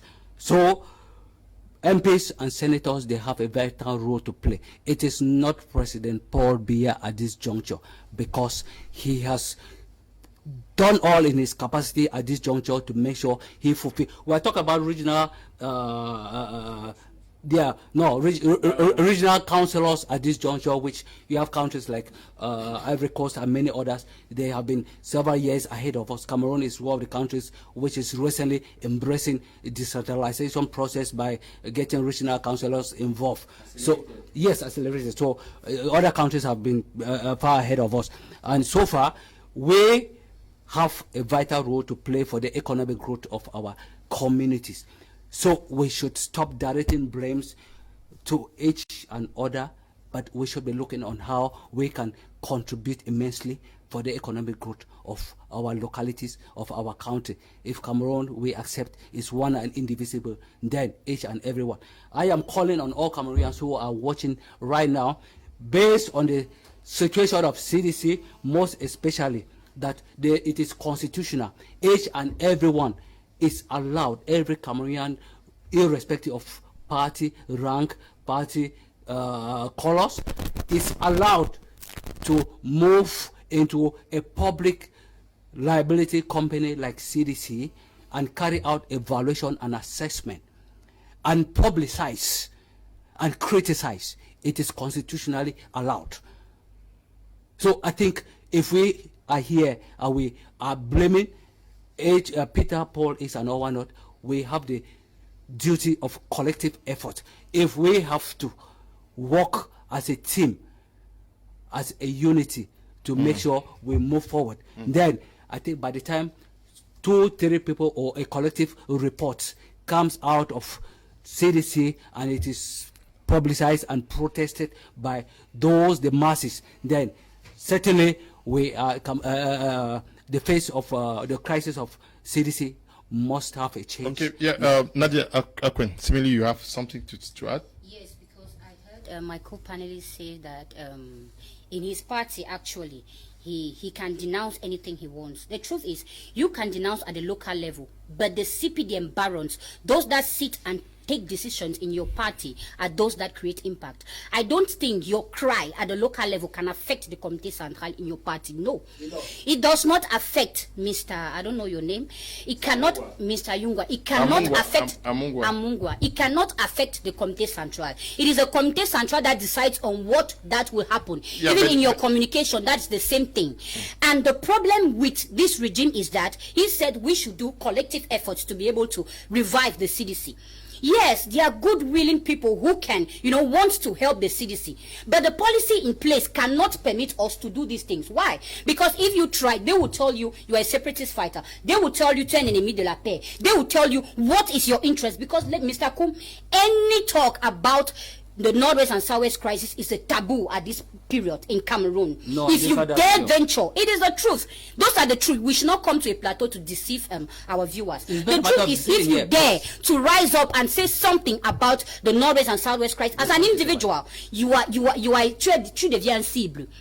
taboo. That's the truth. So we cannot do efforts if the government do not give us policies, do not give us a favorable grounds to be able to help the CDC. Okay. In our own free will. That's the truth. Mr. Yo, I think if we look at the table, last time we had a similar crisis in University of Boya, the land in University of Boya, and you look at it did not take up to a week.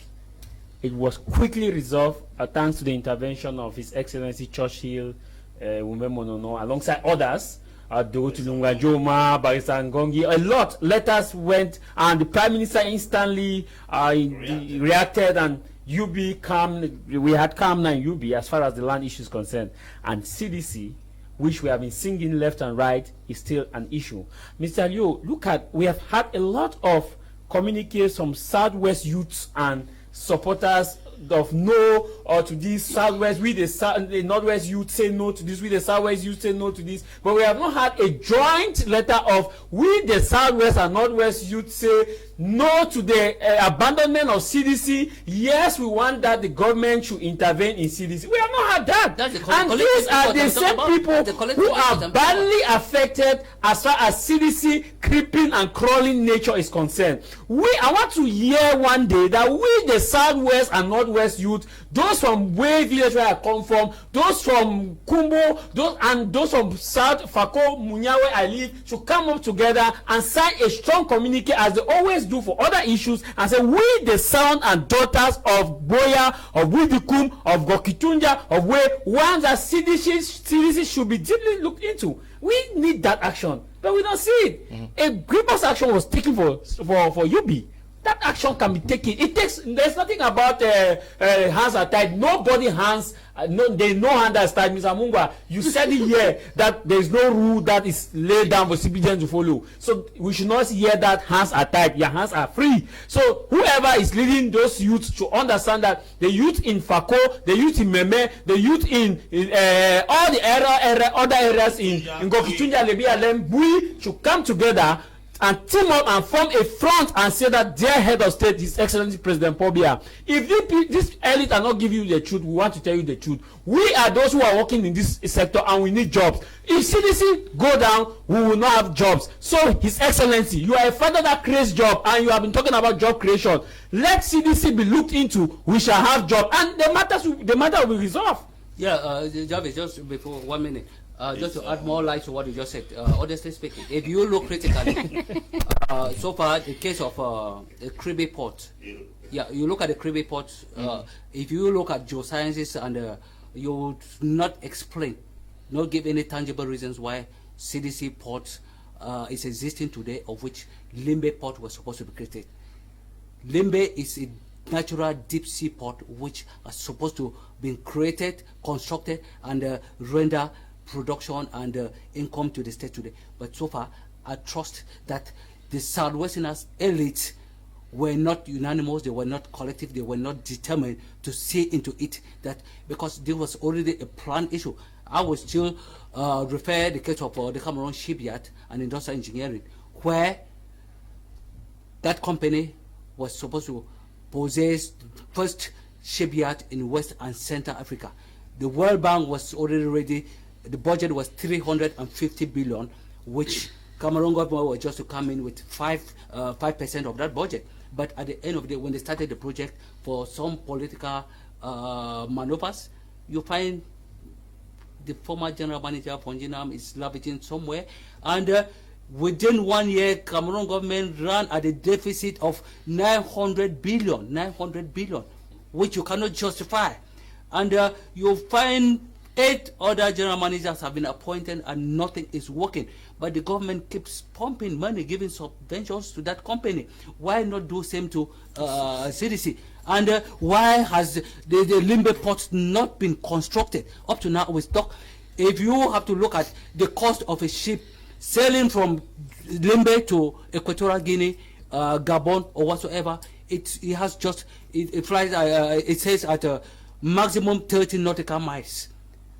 And then you look at a same ship who leaves Krebe port to the same distance covering Gabon or Equatorial Guinea, it sails at about 60 or 70 nautical miles. And in terms of fuel consumption, it's exorbitant, time consuming, and insecurity. You should be asking if actually the Southwest elite, they know the potentials of the resources that they have, and why are they not actually protesting? Why are they not protesting? This is why I said at every level, like Apostle May just said, the interest of all MPs normally, when you get into the national level, is to defend the interest of your constituency. You don't expect somebody from Cameroun to come and defend your interest at your constituency. No. We defend it as a councillor in my capacity so far now. I'm defending the interest. Yes, honestly. Yes. Yes, sir. That is the ideology. Yeah, but that's the ideology. Of our MPs. Yes. That is not constitutional. No, it is constitutional, sir. Don't tell me it's not constitutional. What makes it not constitutional? Please, no, come on. You sit and please. I say it's not constitutional. Mr. Munga. Yep. If you want me to transmit the copies of the constitution to you, I will do. Mr. Munga. Can we just... Do I resemble an Ivorian? I don't know if you resemble... A Cameroonian. Of course. Don't tell me constitution. No, maybe you are not fully informed. You might be a Cameroonian, but not fully informed. Mr. Munga. Pastor Ambi, honestly speaking. Yes, let's come down, please. Let's come down. Mr. Kumboro, me a few seconds, please. Just a few seconds. You don't want Apostle... You are marginalizing. No. I'm the only lady. It's the Women's Week. Talk now. Yes, 1 minute. Yes, 1 minute. Mr. Jarvis said that when the problem of the University of Ghana was being arose and letters ran from here and there and the problem was resolved, you will understand that one of the challenges of the government was to ensure that education is being meted in these Anglophone zones. That is one of their problems. It was one of their interests. But employing the Anglophones, it is not their problem. It is not their interest. So that's you have to separate that. What is this twist now? You always bring politics into this thing. Yes. I'm a politician. Yeah. What should be done now? What would you expect the government to do, given that CDC needs urgent attention? Meetings should be called. People should mobilize. I am calling on the first thing I have to do is I have to call the elites of the Southwest not to be the Judas that will sell our Jesus Christ CDC for 6 pieces of silver. I repeat, I'm calling our MPs, our mayors, our elites, our traditional rulers, not to play the role of Judah by selling our Jesus CDC for 6 pieces of silver.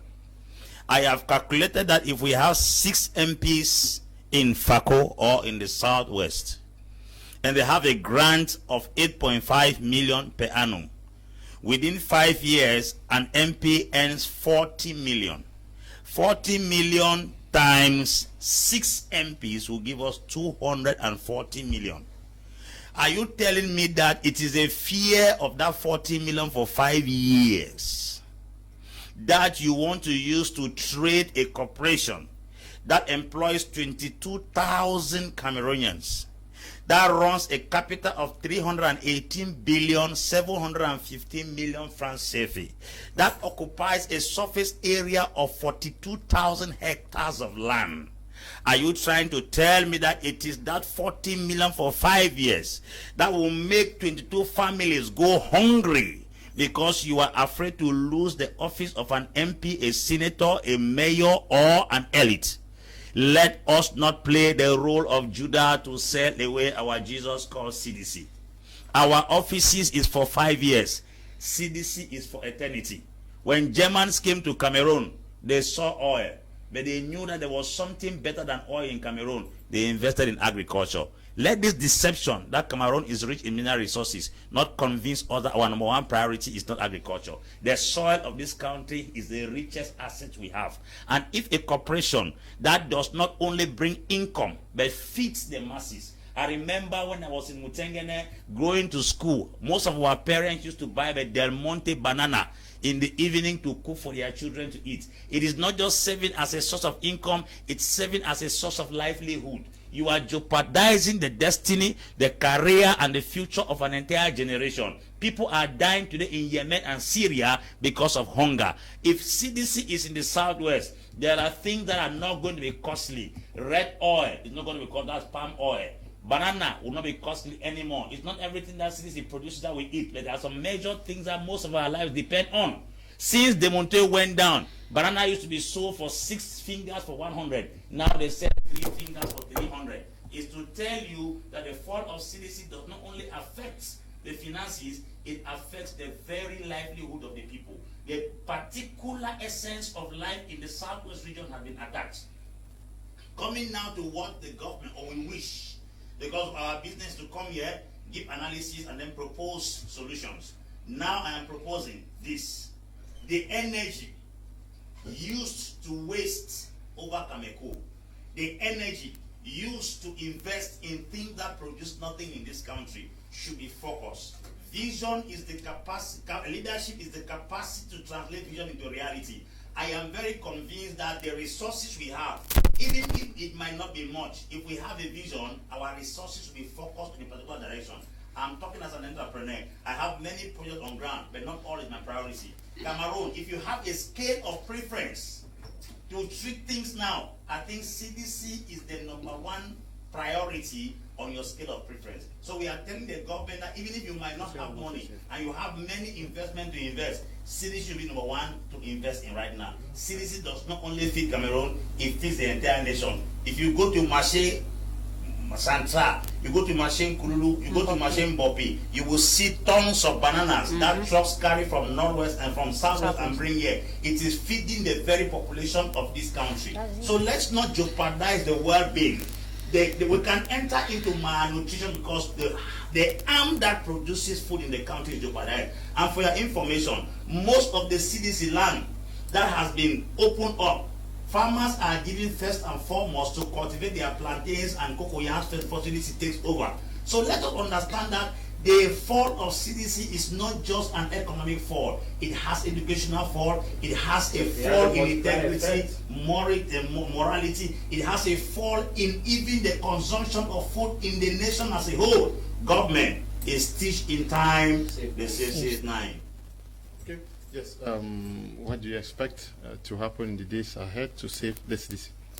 What I expect to happen in the days ahead, the first thing is that the elite to come together first and do a joint a session, a working session to the general manager of CDC, talk with him and see what is happening so that they can have first-hand information, because whatever we may be discussing here may not necessarily be the need or their first priority to understand. The second, the youth in the entire regions, northern southwest region, should come up and table a motion of support to CDC and to ensure that CDC is active. What I expect next equally is that His Excellency Churchill Ewumemonono, His Excellency Prime Minister Chief Dr. Joseph Jongute, His Excellency Peter Mafani Mosonge, Senator Mbela Mokichas, Minister Naroba Lyonga, Minister Paul Atanganji, former Prime Minister Yang Philomon, Minister Paul Tassong,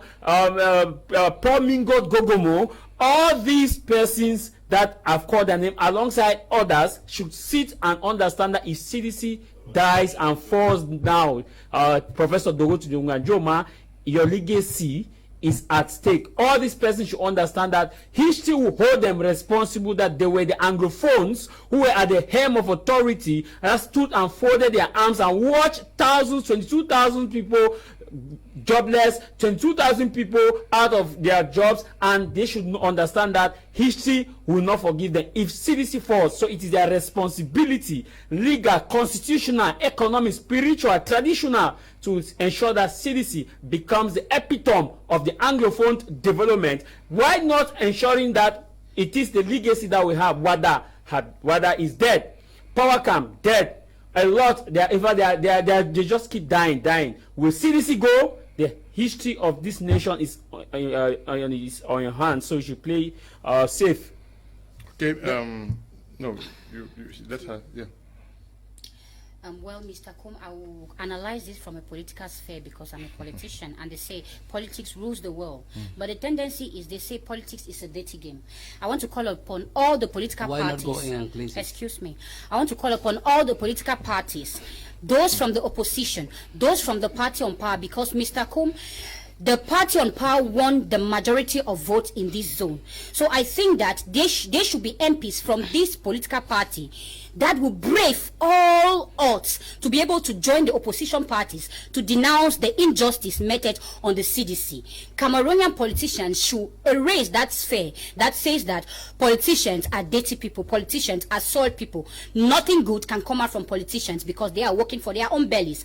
I want politicians in Cameroon to rise above that mentality and come out and denounce, despite their political family. Joshua Osi was from an opposition party, but he signed the petition that was sent to the senators of the United States to be able to say, stop all what you're talking about, the Norway and Southwest crisis. We could still have members of parliament from the party on power join the opposition party, brave all odds, brave all the stigma that will go along with it, and say, stop, and put in efforts to see that the CDC comes back to life and save a lot of lives, save Cameroonians, and save the economy of Cameroon, and save the feeding attitude of Cameroon. Because, Mr. Kum, banana was one of the cheapest foods you will have in Cameroon. But now when you go to the market, banana is so expensive. Why? Because the outputs has become limited. That is the problem. So I think that this should be a very pressing issue. We are having the next parliamentary session. They should be able to brave all odds and denounce this injustice meted in the companies that are found in the Anglophone zones, especially the CDC. Mr. Amungwa, yeah. Yeah, thank you once more. It boils down back what you said. So far, you say politics is a dirty game. I totally defy with that. If it's a dirty game, why not go in and cleanse it? No, hold on. I'm not referring to your statement. I just agree. We are all politicians. I'm one as well. And I'm sitting on this platform to cleanse. That's why I get into it. Like President Ronald Reagan once said, policy is a dirty game. Why not go in and cleanse it? Eventually, and that is why we are there.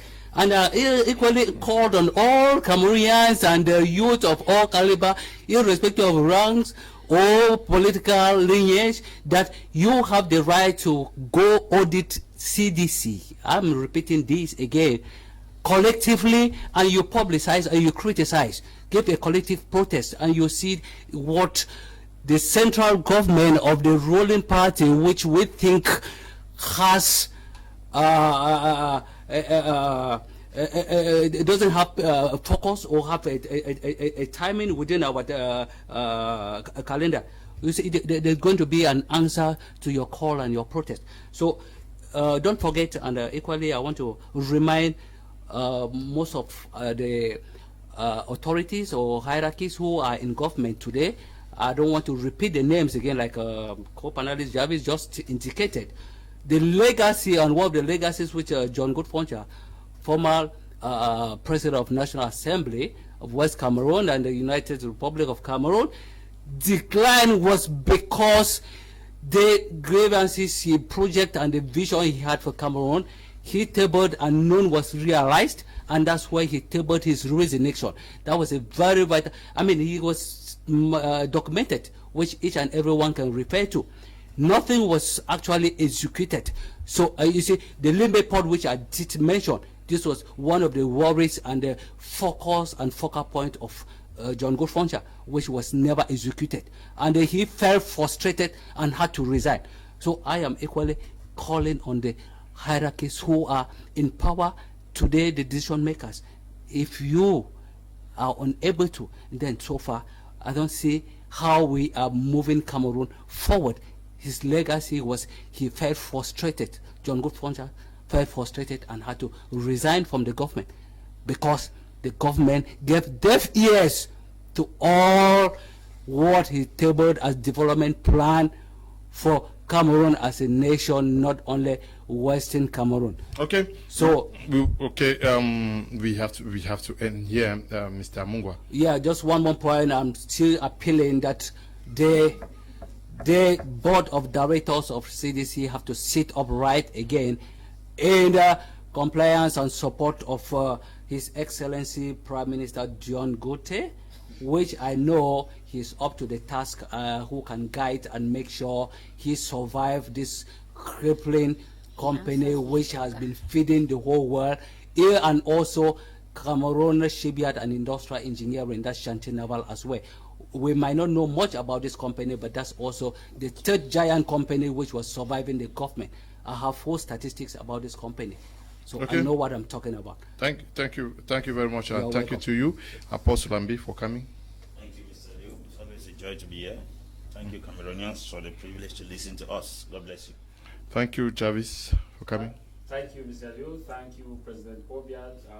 CDC is crumbling. You know you are listening and you know do something. And good evening again to the Bishop of Boya, His Lordship Michael Bibi, and of course the President of Cali University of Boya, Professor Victor Johnko. Thank you, Akwen, for coming. Thank you, Mr. Kom. It was a pleasure having me on this very beautiful panel. I want to call upon all the women. You know, we are moving towards the Women's Week. Women too can arise and say, stop to the injustice meted on the CDC, because women have the power to change things in the world. Thank you for coming, Mr. Mungwa. Thank you very much also, and a big applause also to one of our Cameroonian birth from the West region who have been appointed to head. He is one of the archbishops who just been appointed in the United States of America. So that's a very big kudos that shows that Cameroonians are intelligent. We can go a long way if we are determined and we are conscious that we want our flag to keep flying as a united Cameroonian and not indivisible Cameroon. Okay, we want to thank you all who took time off to watch the program, and to you, Eli and Desmond, Bertrand and Noel, who are working to produce the program, not forgetting you, Kaiser Michelle, and to you, Tabi Dambe Bryant, who is supervising our work out here. Stay blessed. Bye-bye.